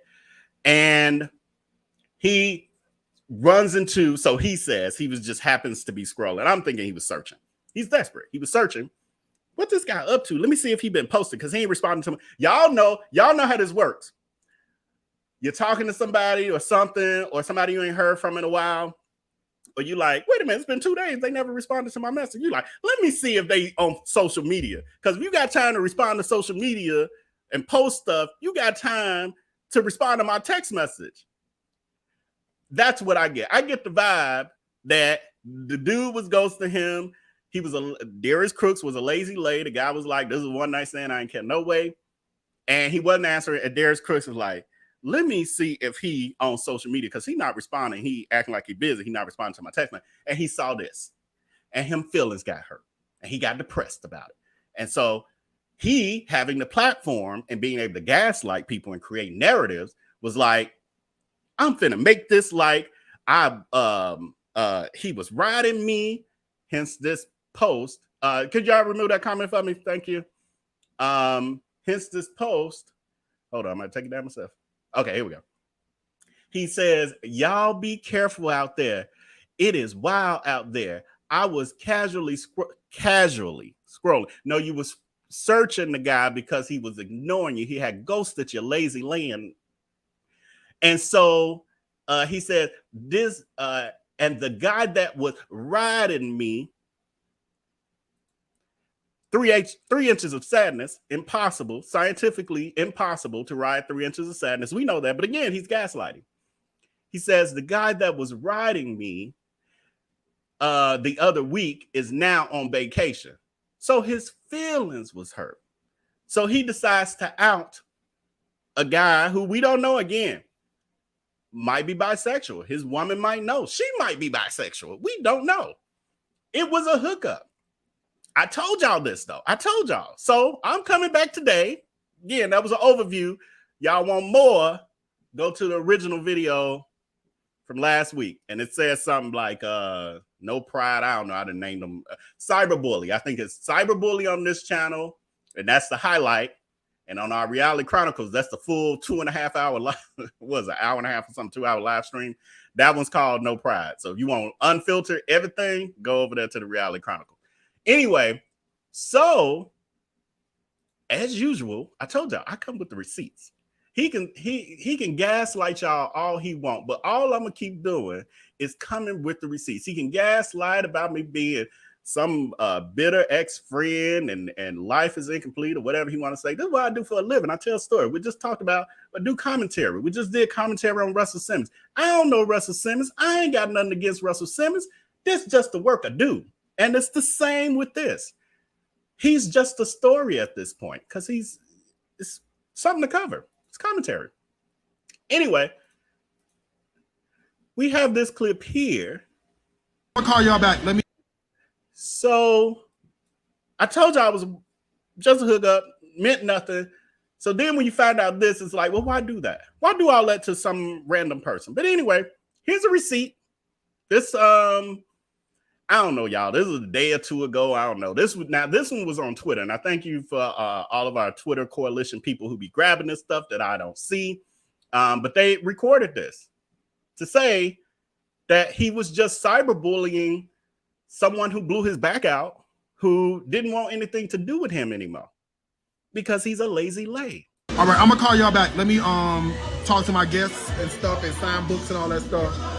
And then I'm gonna go take my edibles.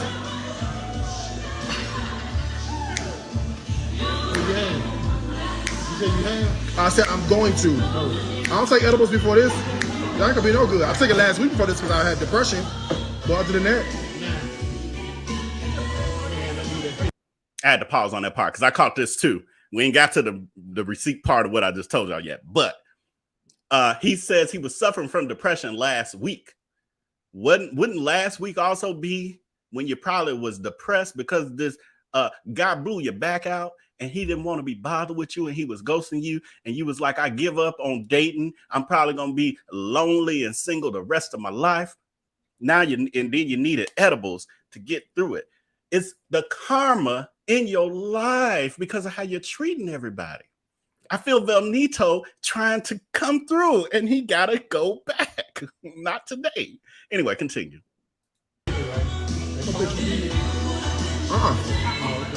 What post I did?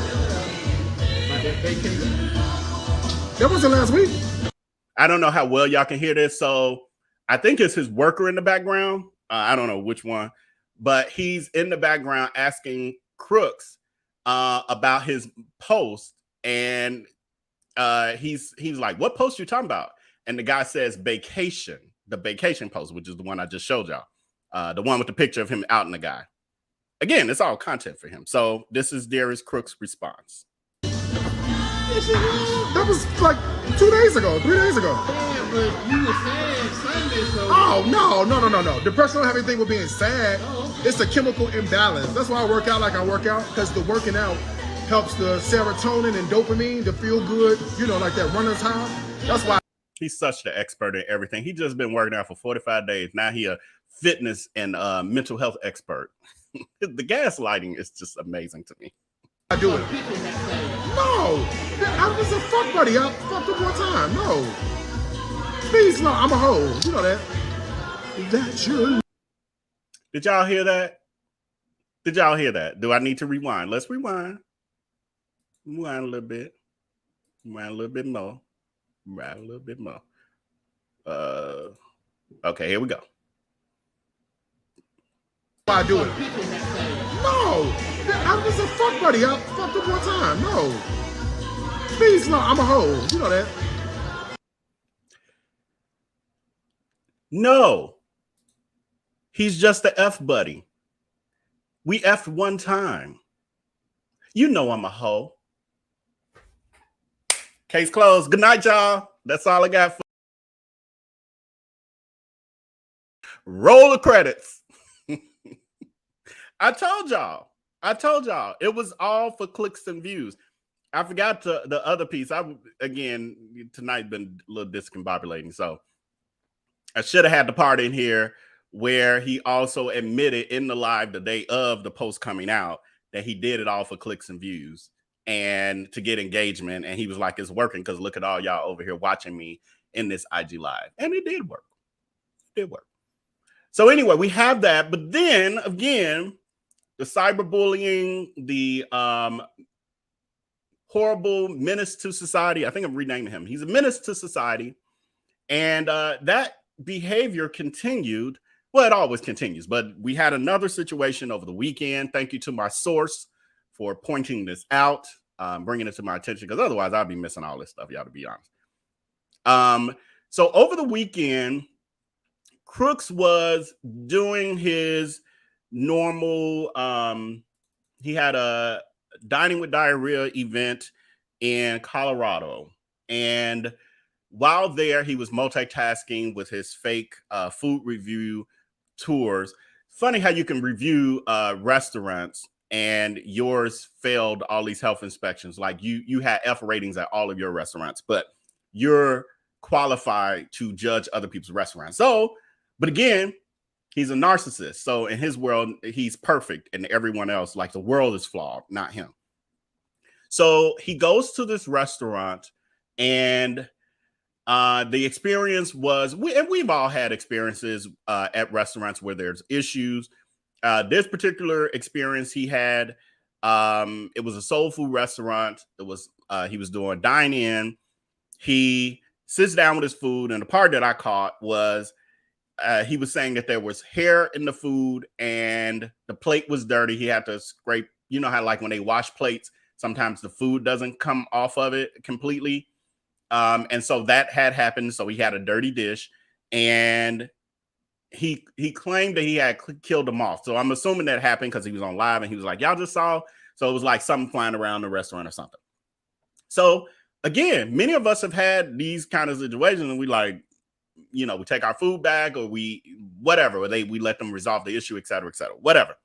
So he has this situation, and he turns it into content, because everything for him is content. Not only is he recording that situation, being there live or whatever, he's just recording it, but he's also turning this into content. So a misstep by a business owner turns into content where he can drag this business in front of his tens of thousands of followers and negatively impact their businesses.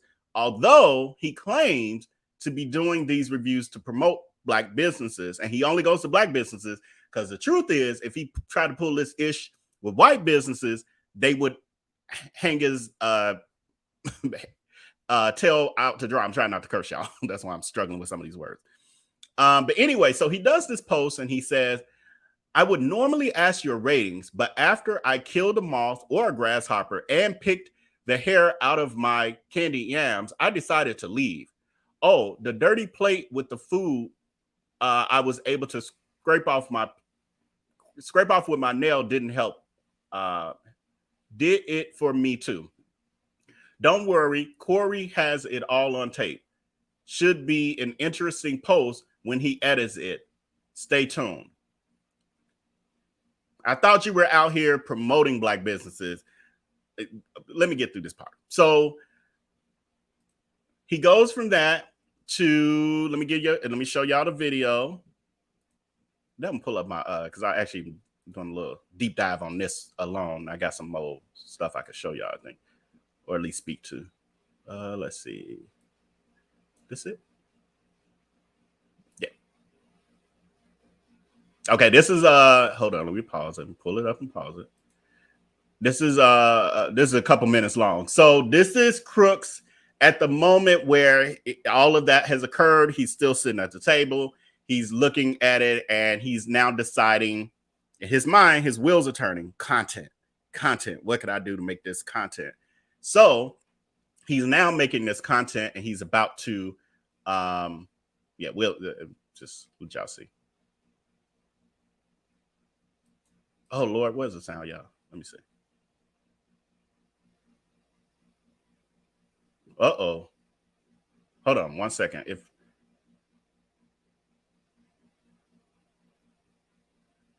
I'm gonna describe it because there may be no sound on this particular clip, and I'll have to dig through my archives. I ain't got time to do that. Anyway, so this is him getting up. He's like, now he's getting up. I'll just describe what's happening. He's getting up. Now he's telling his camera guy, what's the camera guy's name? What did I just say? Whatever the camera guy's name is. He's telling his camera guy that he wait, hold on.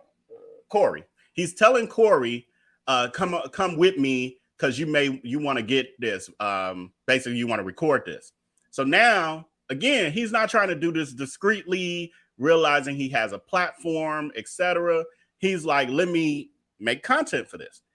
And again, he's on live with 649 people. So again, for many of you, you don't know that he goes on his IG live, so Instagram live, and he live records all of these antics constantly. Most people don't see these because he deletes these. He does what they call a dirty delete. So he does his dirt, gives them entertainment because some of them love this drama, and then he deletes it, never to be seen again, except for those people who are out there screen recording. Hence what you got here. So he's up at the counter right now talking to the the cashier. Now, we don't see her right now, but I guarantee you with the final, when he put this on YouTube from Corey's video, because his videographer, Corey, is behind him recording. Corey's going to have this woman's face in it, or a girl face in it. So Darius Crooks goes up there. He tells the cashier he wants to pay for the food. She sees that it's a full, everything, nothing's been touched. And she's like, oh, is there something wrong? You can tell she's younger. He says, yeah, there was this, all the stuff. He describes what's wrong. She was like, oh, I basically, no, you don't have to pay, et cetera, et cetera. He's like, no, I want to pay. And so her being young and inexperienced, she charged him, I think it was $76.17. So she charges him because he insists on paying for food he ain't touched. This, though, is supposed to make him out to be this great person, but we can all see through this because this is all his for clicks and views. Because now it's like, y'all see how great of a person I am, even with bad service, etc. I didn't pay this, and then he tipped on top of that. He tipped $20, all for clicks and views. In addition, I hate I don't have the sound for y'all, but again, this is the joys of going live versus my pre-records. So he goes out. Let me pull this down. So again, this is all for engagement, clicks, and views. He ends up posting this on social media immediately. Now, in his live, you'll see some of the D-hags that are reasonable, caring human beings are saying, don't post this, on social media, because the owner ran out of the restaurant to talk to him because she didn't, I guess afterwards, the cashier told her, maybe he left the food, obviously. And so she probably like, well, this food coming from? What's happening? She tells her the situation. He wasn't happy. He said it was hearing his food, and he paid. And she's like, oh, no, he shouldn't be paying for that. She runs out. She catches him as we see he's out there. He's left out the restaurant. Corey was behind him, but Corey had to go back and get his stuff because, Darius went to the cashier and then he just left. So Corey's gotten the content. Now Corey's going back to get his stuff at the booth. And Crooks is out there in his live right now telling his followers, oh, I don't know what to do, man. This is why I record stuff, because y'all wouldn't believe this happened to me otherwise. Who ain't had an unfortunate incident of hearing a food or a dirty play? That doesn't seem impossible to me. So the owner runs out while he's doing that. The owner runs out. He doesn't put her on camera, but you hear her voice. You can tell she's an older Black lady. She's asking what happened, basically. He tells her she's very apologetic. She, explains that, her business has been struggling in the sense of like, it's just hard to run a restaurant with staffing, et cetera, et cetera. Like she said in the past, she's been around for a long time, she said, but in the past couple of years, it's just been rougher than normal with staffing. And so she says she's even been trying to help like the community. And so she has a special needs person who's in the back in the kitchen washing dishes and stuff because she's trying to help. But she said it's her fault because, it was an oversight. She didn't catch it, et cetera, et cetera. And so she says, how do I make it right, et cetera. And also, like, he said he paid, and she was like, no, you should be paying for this, etc. And he's like, no, it's fine, it's fine. She's very apologetic, but it's and then she was like, well, what do you do exactly? He then tells her that he's a social media influencer, and he goes around, he's giving his resume. And she's like, well, where is this gonna be? Like, because now she knows that he's about to trash her business on social media. And so he tells her, like, it's gonna be on YouTube, et cetera, et cetera. No compassion. This woman, and you can hear the pain in her voice from it. I hate that I don't have this for y'all to hear, but you can hear the pain in her voice trying to be kind. Like, she was very kind, not accusatory at all, just kind of like, how can I make this right? And he immediately, and so you saw people in his live stream saying, oh, she was so kind, don't put this on social media, things happen, et cetera, et cetera, et cetera. And what he does is literally immediately, because I caught this particular live, within less than 10 minutes, this post that I have up there, he had posted on social media. No care for other people whatsoever. But you're trying to promote Black businesses. You care about Black businesses. Oh, okay. Because what happened, not good, but it ain't enough to blast them to thousands, tens of thousands of people on social media. And he's still going to do the video on it. Wait till y'all see that. So that's where the caption is, he would normally not ask for the ratings, et cetera, et cetera. I read that. So then you see comments. The thing is, and so people are judging the food, the way that it looks, talking about his canned candy yams. And the people who are commenting are typically not the same people who were watching the live stream. This is, again, what happens a lot with everything that he does, because people don't see the dirt and the dirty deletes that he does like this. And you see the smirking. It's sickening, y'all. The smirking. Does this look like a person who's disappointed, or does this look like disappointed and sad that they've had a bad experience with a Black-owned business when they're only out there to support Black businesses? No, this appears to be someone who's very gleeful because they have content, because their content ain't food. It ain't cooking, because it can't. It's drama.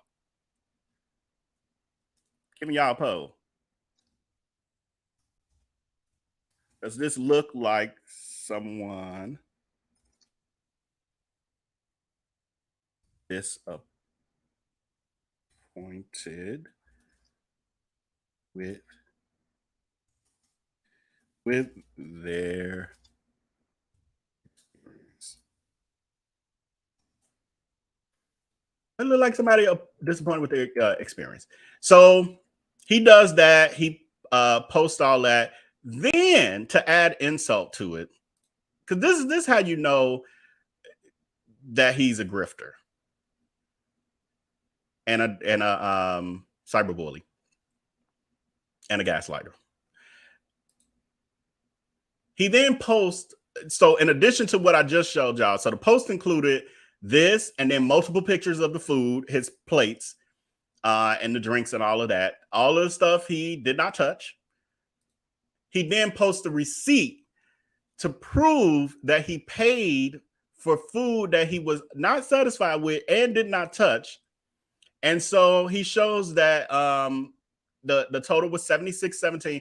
And I hate that teenager was there or younger person was there who didn't know, like, you don't charge a person when they say they're disappointed, no matter how much they insist. He can't make you charge him.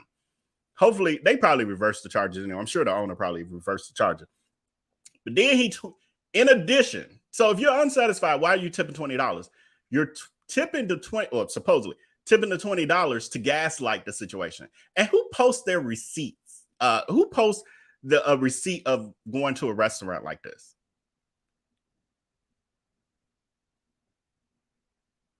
And people buy into this, y'all. There are people who believe that he is a good-hearted, good-natured person. what I found was funny was I saw some comments on social media like, that $20 just proved that you're broke because that's not the move of a millionaire. They said that Keith Lee, who is a very popular TikToker who does food reviews and doesn't ruin businesses, he when he tips like $150 to $100. Funny part was, and I don't know how many of you know of Keith Lee. Let me pull it up. We're doing kitchen table talk now, so y'all know how.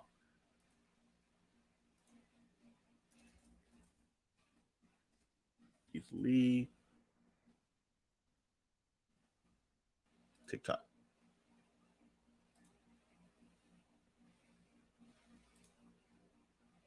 Give me a second. Talk amongst yourselves. Let me see. Open image in the tab. Yes. Okay, let me share it with y'all. So for those of you who don't know, and I think that's old because I think he got way more followers than this. What am I doing? Oh, screen share. Window. This is Keith Lee. And so he is a very popular YouTuber, former pro MMA fighter. He's like a shy, humble guy. I love this guy. And he does food reviews. He goes to different restaurants and then goes home and reviews the food. And it's just in such a humble way that he's attracted people and he's attracted national attention. He's been on Good Morning America and all kind of other press. Everything that Crooks wants. Crooks claims, now Crooks is been in social media. He's been in social media for well over a decade. He studies social media. Crooks claims, and I forgot this man has, because I want to let y'all know. Hold on. So I swear he has like a ton more followers than he had back then on TikTok.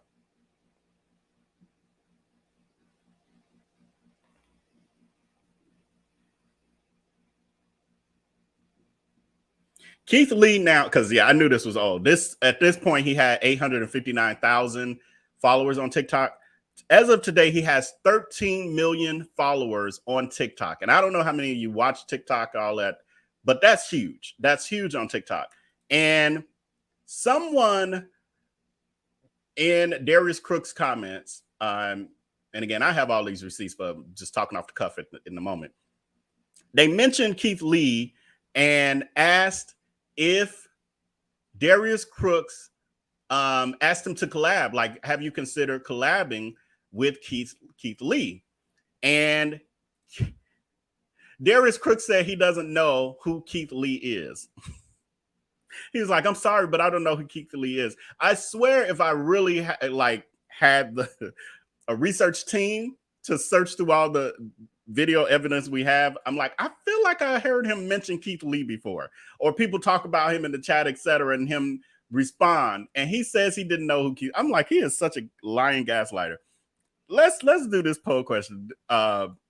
This guy who has 13 million followers and is in the same industry, and that's how the algorithm works, as I explained to y'all earlier.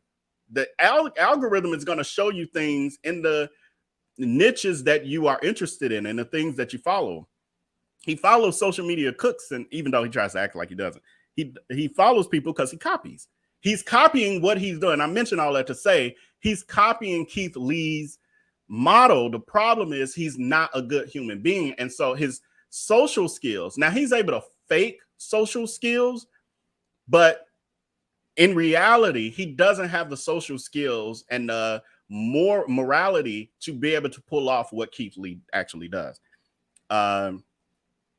Do you think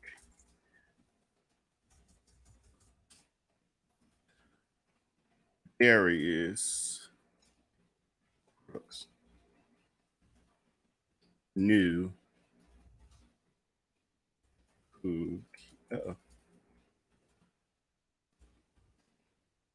was?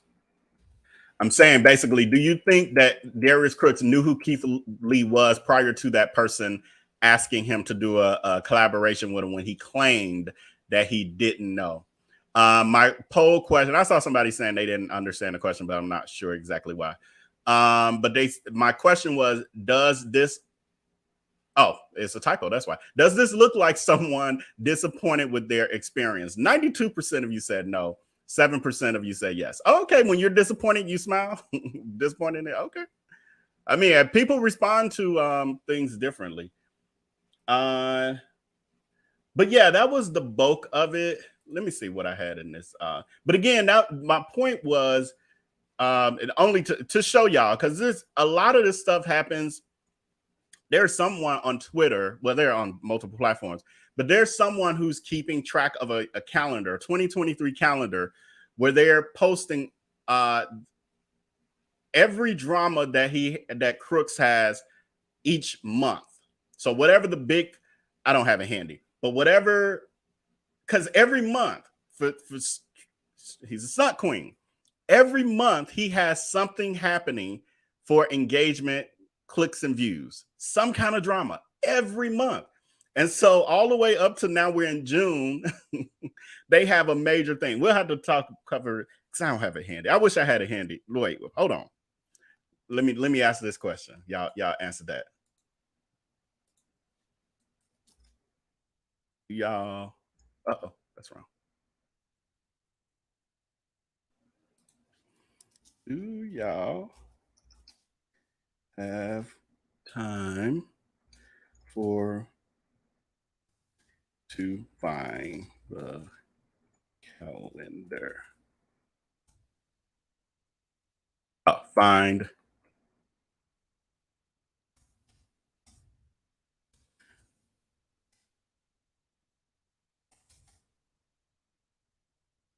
do y'all have time for me to find Crooks drama camera?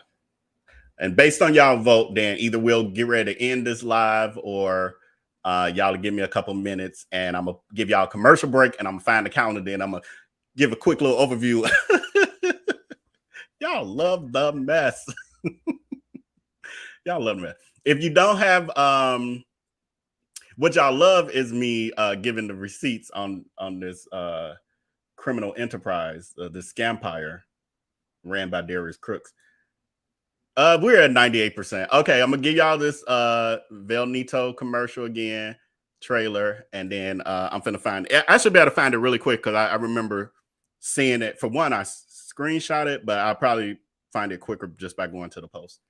So let me do that. I'm finna play this for y'all, and hopefully I have it by the time I come back.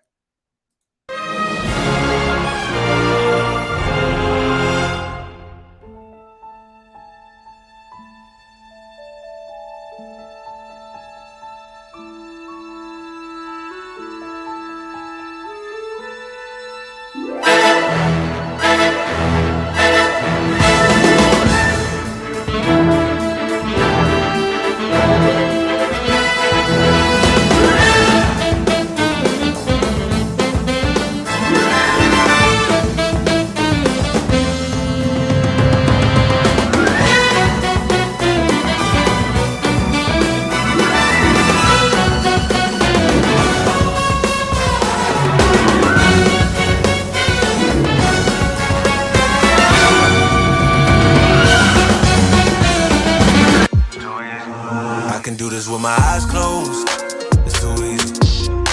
It's too easy. I can do this with my eyes closed. It's too easy. Too easy. It's too easy. I've been there, done it, seen it. Boy, all that like Keenan. Still got crack, they fiendin'. Flow still hot like Phoenix. Shine so bright, I'm gleaming. This off top, I'm tweaking. Fresh out the rat like Neiman. And I'm still trying to fight my demons. Cause we all gotta act like Tina. That's why I gotta ride with the Nina. Outside, it's a war going on. Maybe put my hands on my head like the Macarena. They want you walking on board like Kima. Ain't give a F to you like John Cena. Putting blood on the brand new Beamer. Trying to earn 8 stripes like Adidas. You get cold when you ride with the heater. It'll turn you to a dog like a Keto. And expose with cat like a cheetah. They smoke my partner like reefer. Dímelo porque yo no entiendo. Mi gente must really need Jesus. He shed real blood. I never seen the crypt and I believe it. It's too easy. Too easy. I can do this with my eyes closed. It's too easy. It's too easy. I can do this with my eyes closed. It's too easy.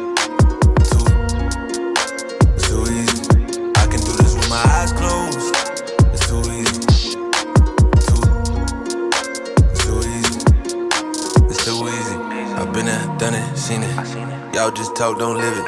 And just took that route, that seen it. And I'm so outspoken like Reason. Jimmy Neutron, boy, Young G's. And I'm a self-made man.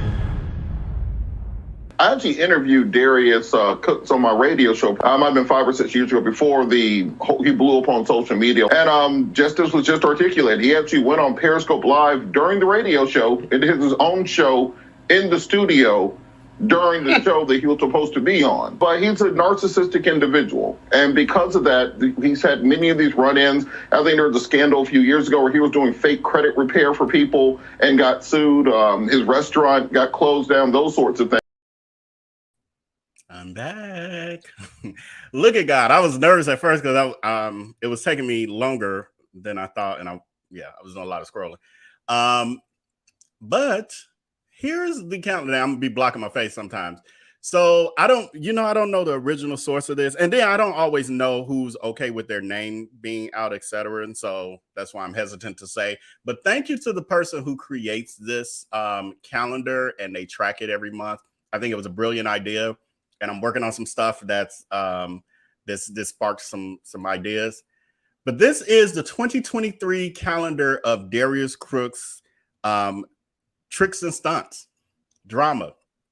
And they it started in January. We got February, March, April, May, and June. Literally every month there was some drama. And so we're gonna start with January. So I can't see. It's so small. Hold on, y'all. Because I thought this was one thing, but I think it's something else. Oh, okay, great. I'm glad there was a caption for me to see because I couldn't remember. So January, let me put it in the poll. Do you remember?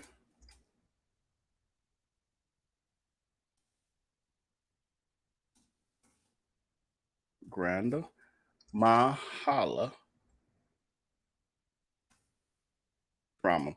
So do you remember the drama when Grandma Holla, the social media influencer who passed away, she was, popular because she would be cursing and all of that and talking crazy. And she passed away and her family started a GoFundMe. And Darius Crooks took to his social media to critique the family and dog them publicly for doing a GoFundMe, saying basically she had this many millions followers. Now, again, he don't follow nobody. He don't know about Keith Lee with 13 million followers, but he know about Grandma Holla, who had, I think, just barely hit 1 million followers. And so he was basically dragging the family for starting a GoFundMe, saying, what did they do with that money? And this is the problem with Black people. We don't take care of our business, all these kind of things. So he took it as a moment to get on a soapbox and become a fake preacher. And the family, I think it was the granddaughter, snapped back on him. The story did trend. Again, that's all he wants. It's all for clicks, and because he could have kept his mouth quiet about it, or have conversations about it to your friends. Even on your IG Live, fine, over there. But he posted about it and did it on his IG Live, and it became a thing. He loves it. He loves the drama. Oh, he loves it. Stunt Queen. 67% of you said that you remember, 32% of you don't. Well, I just gave a quick little overview. I did not cover. So again, like I told y'all, in the when we talked about the bye guy situation, Darius getting his back blown out and getting ghosted. I don't chase his stories. Now I might just start covering them because I now see how many people don't see this stuff and don't really know who he is. And so if he wants to continue to behave like a predator, and he wants engagement. This does give him engagement. He wants engagement. Let's have him out. So, okay. So that was January's drama. Then Jesus, I hate these are like this. I'm going to have to, I can't see it, y'all. Anybody remember what happened in February? Because that's the only thing about this calendar. It doesn't. Lord, they mad. No one can. I have no idea what this one is. So in February, something happened as well. Yeah, and they don't list them out or anything anywhere.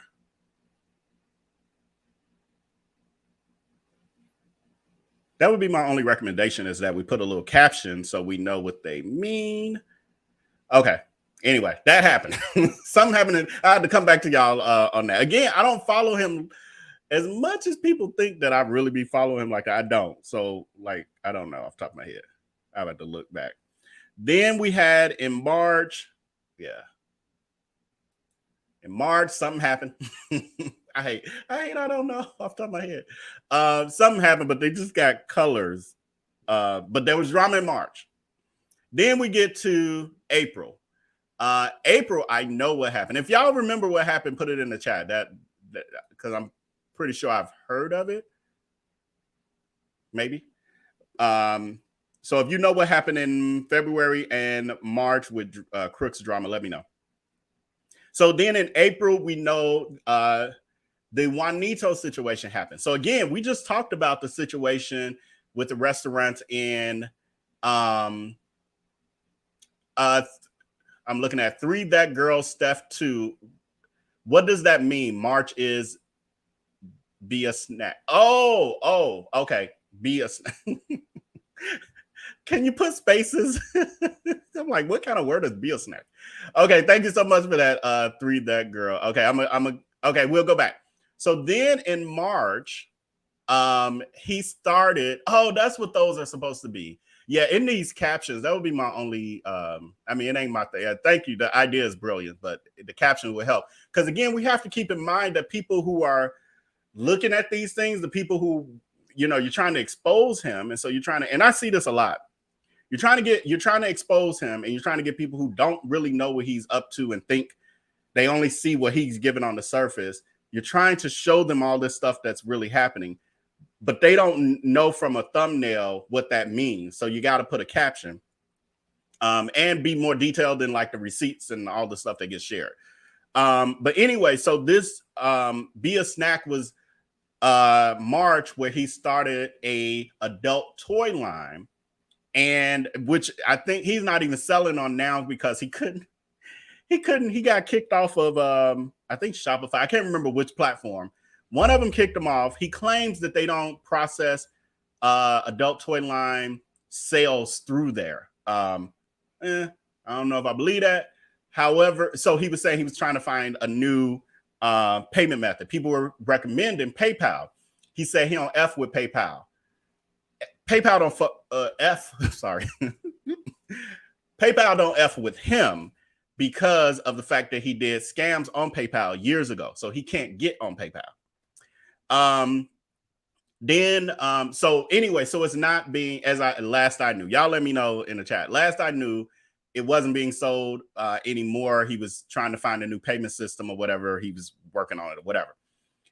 The crazy part is he started this adult toy line because he has these, and there's like they have like a group on Facebook and all this stuff where they talk nasty and all of that, and he's putting sweaty pictures of himself and talking about what he's done with the toys and his experience.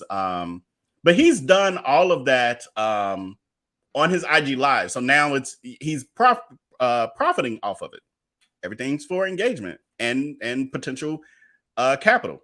In that way, it's smart. The thing that I find interesting is that he always talks about how grossed out he is about women and knows nothing about a woman's anatomy, doesn't ever want to know anything about it, don't want to be near it, et cetera, et cetera. But then in the next breath, you're selling these same women with that anatomy that you're appalled by adult toys. It's a mind F that he's over there doing with the love bombing, et cetera, et cetera. What just happened? Oh, my computer's taking over. Hold on, y'all. Getting messages that should not be popping up. Get out of here. Just remove my whole screen. Hold on, y'all, because I can't see y'all no more. Okay. Okay, so that was what month was that? That was March. So then February, I think I just saw somebody say something about February. Oh, thank you. February is when the New Orleans guy copied his dinner party file. Thank you so much, 3 That Girl, Steph. So in February, this is when there was a up and coming social media influencer / chef cook who was starting to do his dinner parties. Now, Crooks wants to claim that dinner parties was his brilliant idea. Not the case. He copied it from, what was it, Two Girls and a Goat here in Chicago. They started doing dinner parties over a decade ago. And there's actually audio clip of him on a podcast he used to do with Zeta Cooks here in Chicago. This is before anybody knew who Darius was. And on it, Zeta asked him, she said, oh, because it was a podcast about food and cooking and foodie stuff. And so she's like, oh, have you heard about Three Girls and a Goat? They're doing dinner parties now. So like they're hosting dinner parties in residential spaces, et cetera, et cetera. He says, no, I haven't heard about that, but that's the stupidest idea ever. Fast forward, what was that? Fast forward probably 6-7 years later, he's now doing dinner parties. And now fast forward, a decade more later, he's now acting like he invented the idea of dinner parties. Craziness. So now anyone who does a dinner party, again, he ain't created, but anyone who does a dinner party is copying off of him. What? So we got this young guy in his 20s, young 20s. He starts to do these. His dinner parties are more like seafood boils from what I've seen. So he does his dinner party, but he obviously watches Darius Crooks, like few people do, and he took the flyer. And this is stuff that when you're young and you don't know better, you make these missteps. So he took the template of Darius Crooks's flyer for his dining with diarrhea events and copied it almost verbatim, like text and all this other stuff, and the design was the same. Darius's is like Canva or clip art, so it's not like an original design.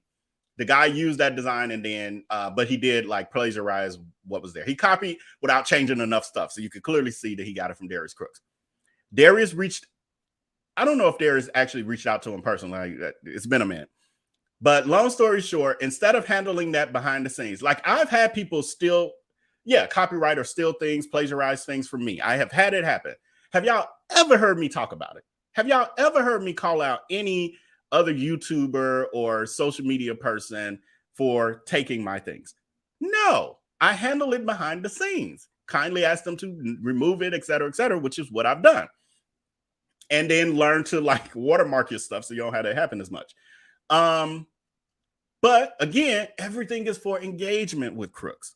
And so what he does instead, I didn't realize I'm keeping y'all so late, but what he does instead is he blasts the young guy out to his social media, makes a big deal about it. The guy immediately apologizes and changes the flyer, etc. Crooks gets on his high horse, gets on his IG lives and talks about how it's unacceptable to steal from people. Gaslighting. And he's a narcissist. He's so detached from reality because we literally have over a decade-long track record of you stealing from people. The cookbook that he currently has out, people have literally found the recipes on the Food Network's website, in other major food-related platforms where he plagiarized their recipes. We have the recipes that he's become popular for. The soul food cake. Documented that, I've done videos over here on that, but documented that he stole that recipe from a young lady. She had been doing the cake, all kind of stuff. And so you're writing this young man who is learning the ropes when you could have handled that behind. And I'm like, okay, I could let him even go with saying something publicly, whatever. It wasn't even necessary because your platform is way bigger, all of that. But let's go with that. But the fact that he could get on a soapbox and try to dog this young man for plagiarizing when you literally built your whole following on plagiarizing and stealing from people on so many levels, it's like mind-blowing. He's a horrible human. You're a horrible human being. I know you're watching because you were just over there talking about me. So now you can get off so you can talk, so you can see what I'm saying. Okay, so in April, so now we got through February and March, and thank you so much again for that I'm so bad with names, y'all, but the person who commented and told me that, I appreciate you. Starlight something, I think it was. So then in April, we know because I did cover this again. So we didn't have, again, I don't chase the stories. I didn't cover January story. I didn't cover February story. I didn't cover March story. I did cover April story. April was when I was like, this is just ridiculous. Like, because again, I'm seeing all this stuff and there's more. Those were like the main big, big stories those months. Then we got Juanito. Darius Crooks did what he just did this weekend. He went to a restaurant. I forgot what city that was off the top of my head. Goes there, doesn't get the best of service. He had to wait on his lobster tail because they had ran out of lobsters. And somebody had to go get it from the other restaurant. It was coming or something. The Juanito was 2 or 3 days into his job. He was inexperienced, couldn't answer some of the particular questions about the menu, didn't know how to switch up things because Darius will always go, as long as I even knew him, never order straight from the menu the way things come. He always has to adjust because, again, he's a narcissist. The world has to revolve around him. He needs to control the situation. Nothing's ever good enough the way that it comes. He got to, could you do this with it? Could you do that? Could you substitute this? All that. Always been like that. So, he didn't get the best service in that way because Juanito was new. The manager wasn't the best because the manager walked away versus sitting there to make sure everything went smooth. All that. Fine. Again, just like this past weekend, Riley, thank you so much. Chanel, 218. So just like this past weekend, whether we can say, I'm not saying that the service was perfect and he just making it up completely, but the level that he takes it to is where we get ridiculous. So same thing with the Juanito situation. He's recording in people's faces without asking permission. Somebody put a camera in most people's faces, especially when you can tell it's a videographer. It's going to make most people nervous. And also, like, I'm not giving you permission. Where is this going? Where are you putting my image out at? So Darius does his regular antics, goes and gets on his live, IG live. Now, he was on live the whole time. No, he wasn't on live the whole time. He got on live later, if I'm not mistaken. But he got on live and then told the story, his version, and was dragging Juanito. Juanito then hears about this some kind of way. He then gets on there and then says, Juanito comes back at him, basically. It begins to be a back and forth. Juanito was dragging him, rightfully so, calling him raccoon eyes, saying he had swollen ankles, saying his demeanor was stank, which it was. All of these things, all truthful. Said that he had a bunch of senior citizen followers, like all kind of stuff. So Darius and his followers then harass the restaurant, etc. Fast forward, Juanito ends up getting terminated. What I saw someone comment, and I just never know because people just be commenting left and right, and they sometimes be giving out misinformation. And so I take everything with a grain of salt. But I did see someone say that Juanito got his job back. And this was like a couple weeks ago. I saw that. I'm not sure if that's true at all. But so that was we give an overview. I ain't finna get deep dive on that. So, and then hence Velnito was then unleashed from that situation. Then and I just saw Marianne, I don't know what. Oh, April. Put that, because somebody put that back up. Because I'm clicking too many things. I don't want to click out of where I'm at. Marianne was saying, I just saw it. What month was the fish sandwich? So Darius Crooks in the month of, I want to say it's April because it was for Lent. Or is it March? Let me know when it's Lent. I know I now sound like an ignorant Christian. But for Lent, the Arby's fish sandwich was going viral. Now that's not on here, but this was other drama that was being created, clicks and views, engagement from Darius Crooks. It was going viral. He claims that he was like, let me put y'all on to this fish sandwich. So he's telling his followers. Again, many of them walk around like this. So that's all they see is Darius Crooks. They don't know nothing else that's going on in the world The reality, all they see is his gaslighting and his love bombing. And so he supposedly puts them on, well, he puts them on to the RB fish sandwich. Many of them had never seen nobody talking about it prior to him. He then tries to take credit because now they're selling out. People are talking about it. It's on social media, etc. He's now got his followers thinking that he's the reason. It's so funny. Oh, God. This is another story I was this close to covering, and I was like, I don't feel like it. But he had them thinking that he was the reason the Arby's fish sandwich was selling out across the country. Because he was the first person they saw. However, truth be told, their fish sandwich sells out every year, and it's a seasonal thing. And it was Lent. Is he also Jesus? Is he God? Is he Christ-like? He's definitely Christ-like.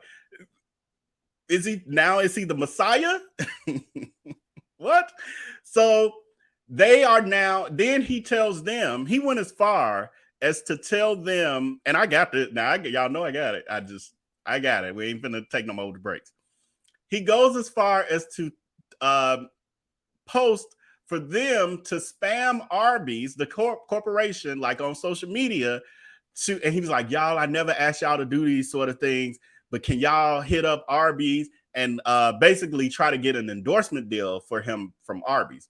Arby's ain't gonna touch you with a 10-foot pole once we show them what we got. All these people who know your truth and expose you, good luck with that. So anyway, Arby's and so his flying monkeys, oh my God, what you want us to do? Did it again. And then he had some that were workers, which was really odd to me.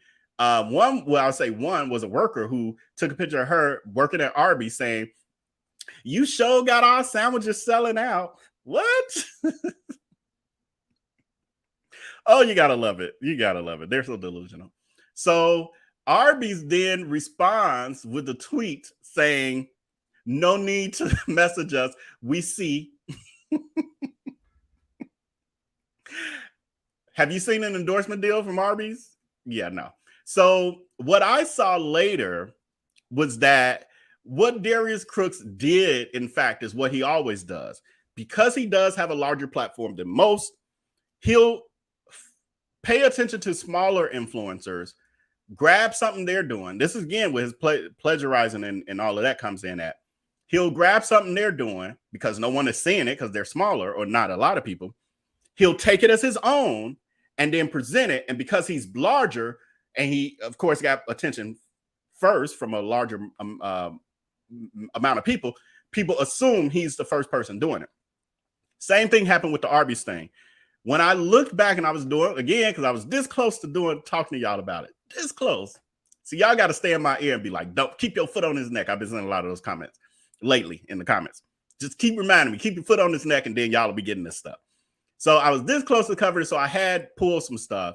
And one of the things I was able to pull is even before Darius Crooks even mentioned the fish sandwich to his followers, weeks prior, I would say like 2-3 weeks prior, there were people all over social media posting about the sandwich and how good it was and da-da-da. It was already taken off.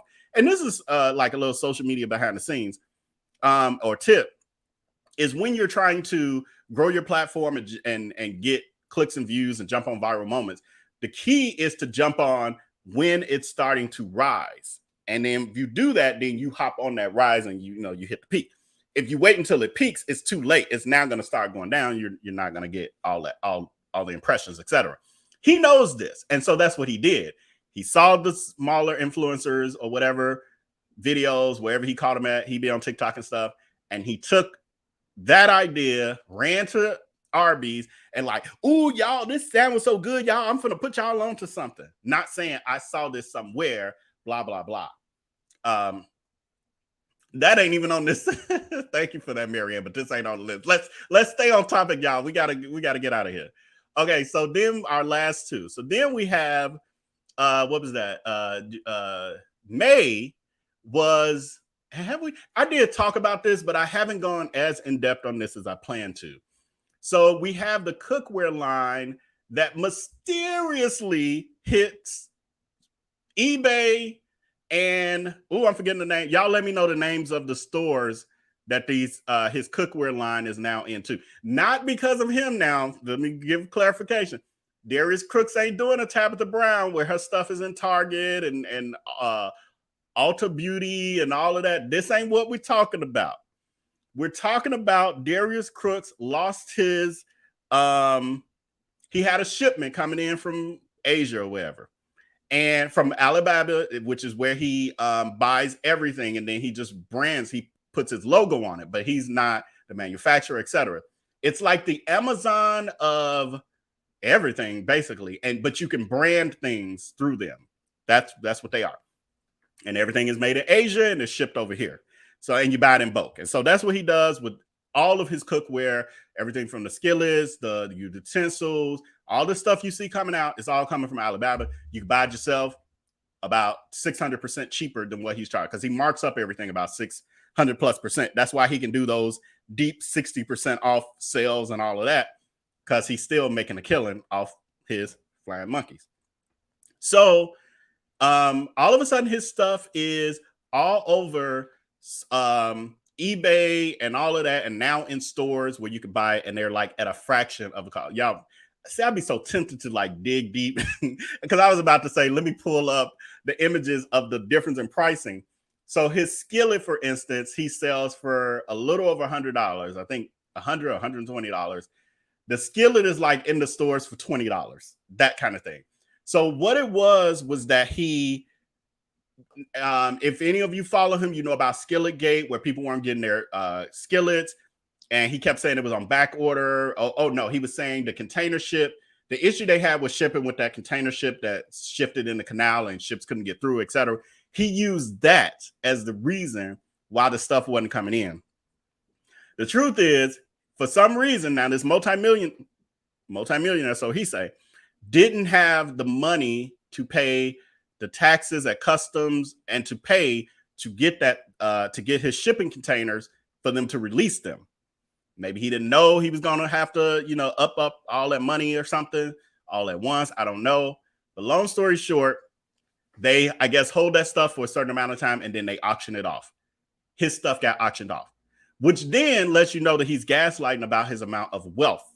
Because if you're multi-millions, you're not going to let your stuff get auctioned off. You got the money. It gets auctioned off. We started seeing it on eBay like last year sometime.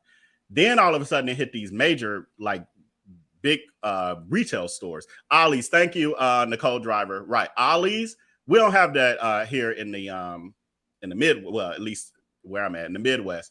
But Ollie's. So I'm hearing people from all over the place saying those of you who have Ollie's in your area have said they've seen them there.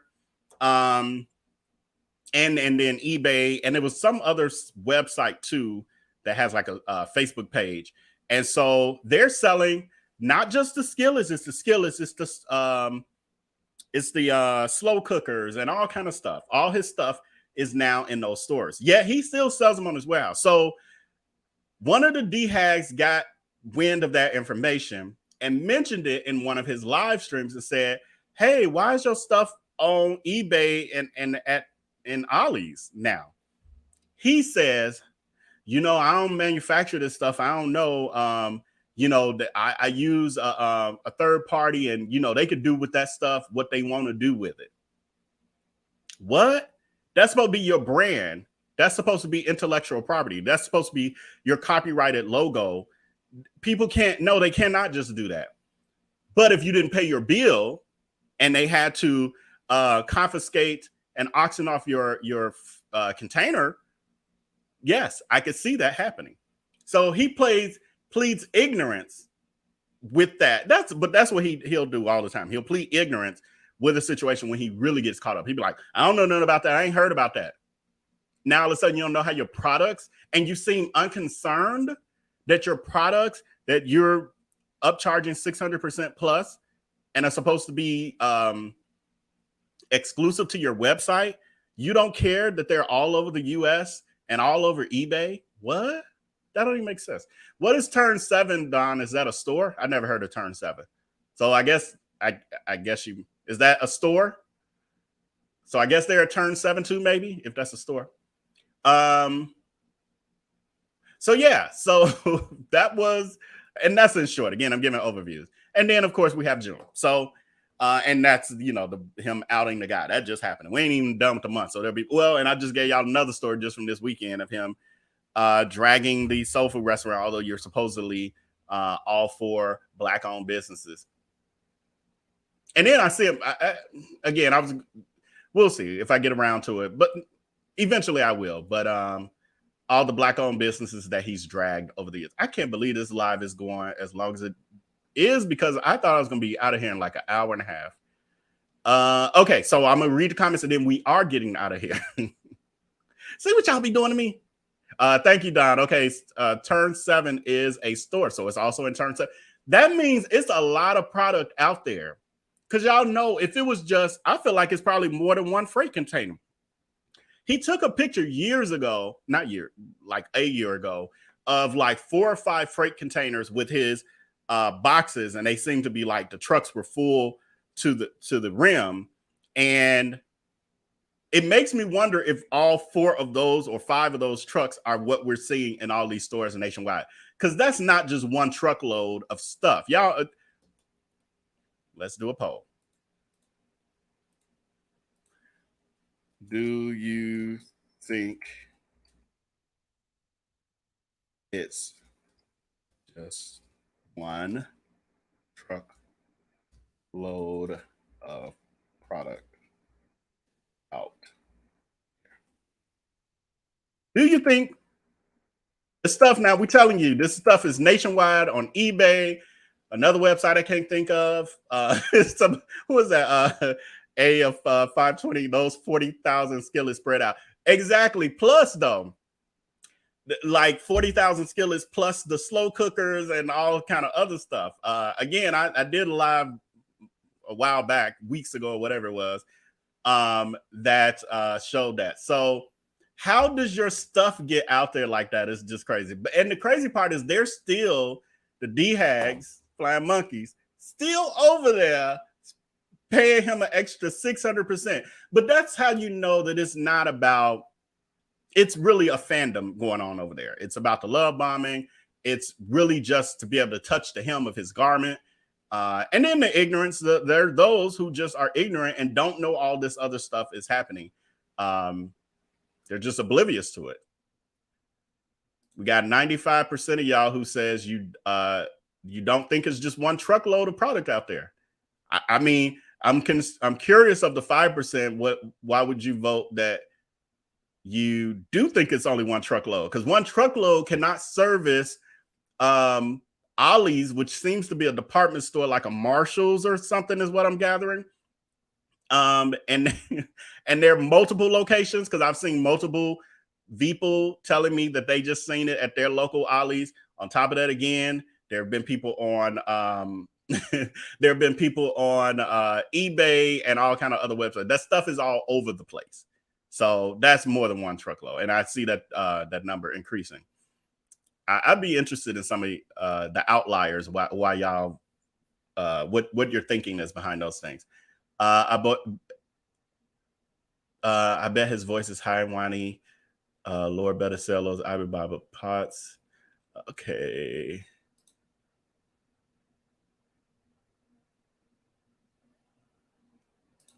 Yeah, I'm familiar with that. So today there was Saint Sinners talking about the story today, or post he made, saying he's talking about he went looking for it and couldn't find it, and it was nothing but a throwaway iPad and a $200 speaker. So supposedly Darius Crooks is saying today his luggage was taken. He said he believed by accident. He was flying somewhere. His luggage was taken. He posted a picture of where supposedly it's pinged to have been at. Thankfully, he didn't put the people's address out there. He claimed that, I think he and the police went door to door. No one is claiming that they have his luggage, but he said it was not a big deal, because I'm like, not a big deal, but you got the police and went door to door. If it wasn't a big deal, you wouldn't have bothered doing all that. But again, the gaslighting. So he says it was nothing in the luggage except for a throwaway iPad and a $200 speaker. But again, if it wasn't, and then he was like, I'll just go get a new one. If it wasn't a big deal, you wouldn't have posted all that. Or you would post it, but you definitely, because you post everything for engagement, you definitely would not be going door to door with the police because it's no big deal. It takes more effort and stuff to do all that. Hold on, y'all. I'm just skipping down to, oh, some of these are older, I think.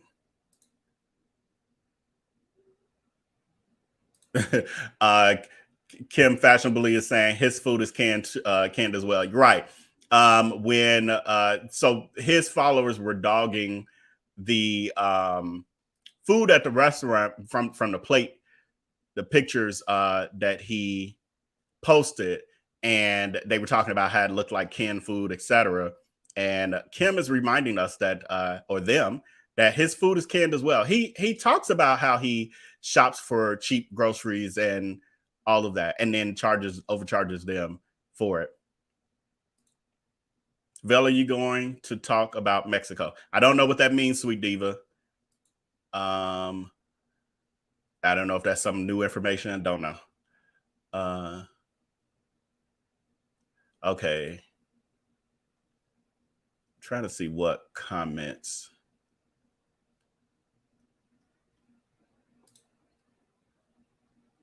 Why lie to me? He caught the fish. Right, Nicole Driver. Everything is Crook's idea. Like, if you really listen to him, and over time, like now, I really just have so much stuff. And once I get my assistant situation together and a crew that can work on some of this stuff, I'll be able to put this stuff together. You'll really, really see the narcissism and delusion in full effect. He lacks emotional maturity. Absolutely. I think it definitely has a lot to do with his upbringing, the damage that was caused to him, the trauma that he experienced, whether self-inflicted or not. But the trauma he experienced at a young age has really caused a lot of damage, and he's just wreaking havoc and a menace to society. And he's playing out that trauma daily. It's really crazy. Please love on y'all kids, please, and or children around you. Even though he had people loving on him, but he needed that love from the people who birthed him. He treasures a good amount of these family-owned places. They should all respond to him and let him have it. Yeah, the problem is they don't have a large enough platform, Brand Pam, to really have an effect, really. Because actually, I just mentioned that story, but I don't know if I finished that part yet. But in the stuff I'm working on for y'all coming soon, there's other stories. So we had the story of, what was that? A week or two ago, he ended up at a waffle kind of place. Again, black owned business. He then created drama with them, or got into some drama with them. He wasn't impressed with the food, if I'm not mistaken. I know he wasn't impressed with the food. He claimed he went to the wrong place. And then somehow he was dragging them for like the service, the place, or whatever. Like the food wasn't that great. But then somehow got into the drama of supposedly, and I think they must have said something back. Then he got into the drama of them having an ex-business partner or an associate who claims that they stole her intellectual property and opened up this new place, et cetera, et cetera. Then he dragging the people and putting that out publicly because some lady commented, "Good, I'm glad you did that to them," because the woman, I guess, was her friend. I think it was a husband and wife team. The wife was her friend or something, did something to her, well, stole this idea from her or something. And he's now blasting that again on social media to his thousands of followers. Why are you in the business of the drama of a restaurant you're just supposed to be reviewing? And now you're spreading the drama between the owners and former business partners. Why are you doing all that? For one, why are you dragging the business in the first place? Not a good human being. Again, emotionally immature. His emotional IQ is like 0. It's like he feeds off hurting people. He does. He absolutely does. Again, it's him trying for some reason, again, and I'm not a psychologist or anything, but from the outside looking in, it really looks like the hurt and trauma that he's experienced because he experienced it, and I guess nobody protected him in a way, he feels like it's okay to invoke that same pain on other people. The problem is he throws rocks and then has his hands. So his flying monkeys followers, D-Hags, thinks that he's innocent. They buy that narrative that everything that happens to him and around him is because of everyone else, because that's what's in his mind. He repeats it. He gives out false narratives. He creates the narrative, as he says. He gives out these false narratives and constantly is on that IG live giving them this false image of who he is to indoctrinate them, so that when people do speak truth to him, like Russell Simmons, we were just talking about that, like Russell Simmons, when people do speak truth to what he's actually doing, those people have a hard time believing it because they like, oh, I can't believe this. We know him well. He talked to us every day, all day. We go to bed with him. We wake up with him. Yeah, that's him indoctrinating you. He's brainwashing you. And they don't see it that way because they're laughing and giggling through being brainwashed. They don't understand how entertainment and brainwashing can go hand in hand. Do a little studying, a little research, educate yourselves. Or just be, blind followers. It's fine with me. Don't bother me none. I'm not following behind no millionaire selling pots and okay. Right. I get you. Tatum Bam Native says he definitely knows Keith Lee just like he knows Tabitha Brown. He copies everybody. Yes, I agree with you. I also plan to double back and do the Tabitha Brown thing because I mentioned some of the stuff with Tabitha Brown and him. However, Tabitha Brown stopped following Darius Crooks. I was wondering for the longest time, why is she following him? She must not know. And she has officially, well, it's been a while now, but she officially unfollowed him. And I'm trying to figure out timelines and stuff, but I would be interested to know, is that when he tried to come for her restaurant? Actually, that wasn't on here. That should have been on the calendar too, because he tried to come for, I'm gonna have to do my own calendar.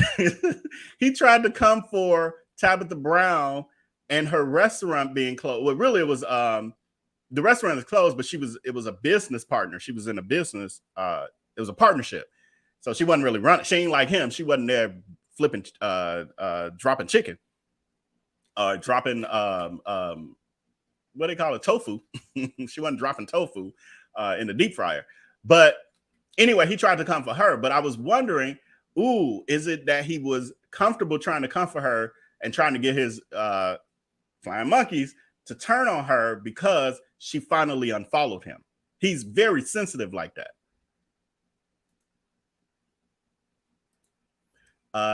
Pretty Kitty is saying exactly. He thinks if he pays, he has the right to trash the restaurant. Right. The fact that the owner tried to make things right tells you who was in the wrong. Yeah, I agree with that. Things can go wrong in restaurants. He, again, and I think if he was a healthy human being, these interactions would be totally different. A healthy human being who's been, and I'm an entrepreneur. I've been a serial entrepreneur a long time, 20 years.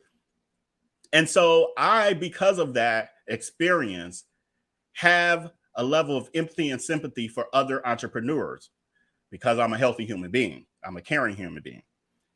You would think him being in that position, if he was a healthy and a caring human being who had multiple restaurants, who all got closed due to poor service, but also ultimately because the state of Georgia took the business license, had F ratings, food and sanitation ratings, the health department, even if the restaurants hadn't had their licenses taken, they were about to be closed due to constantly failing health inspections. So the health inspector was also after those businesses.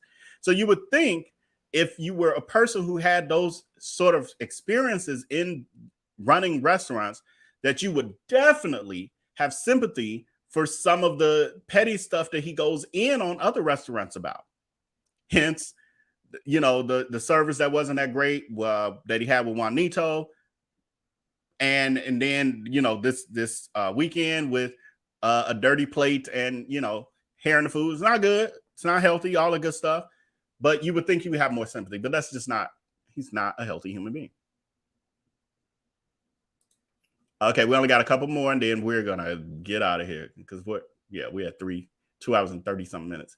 Why he acting like he don't know the difference between a dang moth or a grasshopper? So extra. He's afraid of bugs, so I would honestly think he might not. I got a clip of that to him when like a fly or something came in his kitchen. He's a punk. He's bitch made. Okay. Why do they even allow him to record in their restaurant? Why not say they are not comfortable and escort him out? Well, you're asking for people to be confrontational. Toya C. Most people are not confrontational like that. In addition, he does not ask permission. I don't know how much of the recording they noticed or saw, et cetera, et cetera. Again, there was a young person at the young cashier. Not sure if that's the same person who took his order, but she didn't know enough to not even charge him when he was complaining about the food and did not touch it. So if she didn't have enough experience and maturity to know that, she definitely ain't gonna have enough for that to be saying, please don't record us, you know, this and that. And that would have got them drugged too. The truth of the matter is, who we're talking about was gonna create content out of that too, and have the flying monkeys agreeing and probably calling and harassing and doxing the restaurant. That's just how he rolled. Brand Pam saying, always gotta be high. He was depressed over the right. Oh, I forgot about JW. This one probably is deeper in my archives because I forgot about this one completely. He does have also a dating profile that says, hit me up on, he hit you up on Facebook dating, and his profile says raw is law. Yes, I forgot. I saw that one. I have it somewhere deep in the archives. Yes, also raw is law. If y'all don't know what that means no safe intercourse that with strangers for hookups. You don't want the safe interaction. He said that. I didn't. He got that. It's out there in writing. I'll bring it to y'all one day if y'all want to see it. He won't be able to handle his karma. 1,000,000%. I think that is the best way to end this live. I agree 1,000,000% that when that karma comes, and many of us will get to see it. So with that, thank you all for joining me. Sorry to take y'all this late, but y'all know how y'all get me going. And y'all know I just got so much information on this Darius Crookston thing. Then we get to talk about scammers and all that. We got another story too. I'll be back this week. We're going live again this week. Probably might give y'all 2 more lives this week. Hang in there. And then I'm gonna clip this down to shorter highlights for those of you who couldn't last or want to see it again and all that. So with that, I'll probably take tomorrow off though, because I need to catch up with some things. So maybe maybe Wednesday we might do, most likely Wednesday. But anyway, with that, have a great night. I'm gonna send y'all out with this trailer. And until next time, y'all sleep well and peace.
Boy, all that like Keenan. Still got crack, they fiendin'. Flow still hot like Phoenix.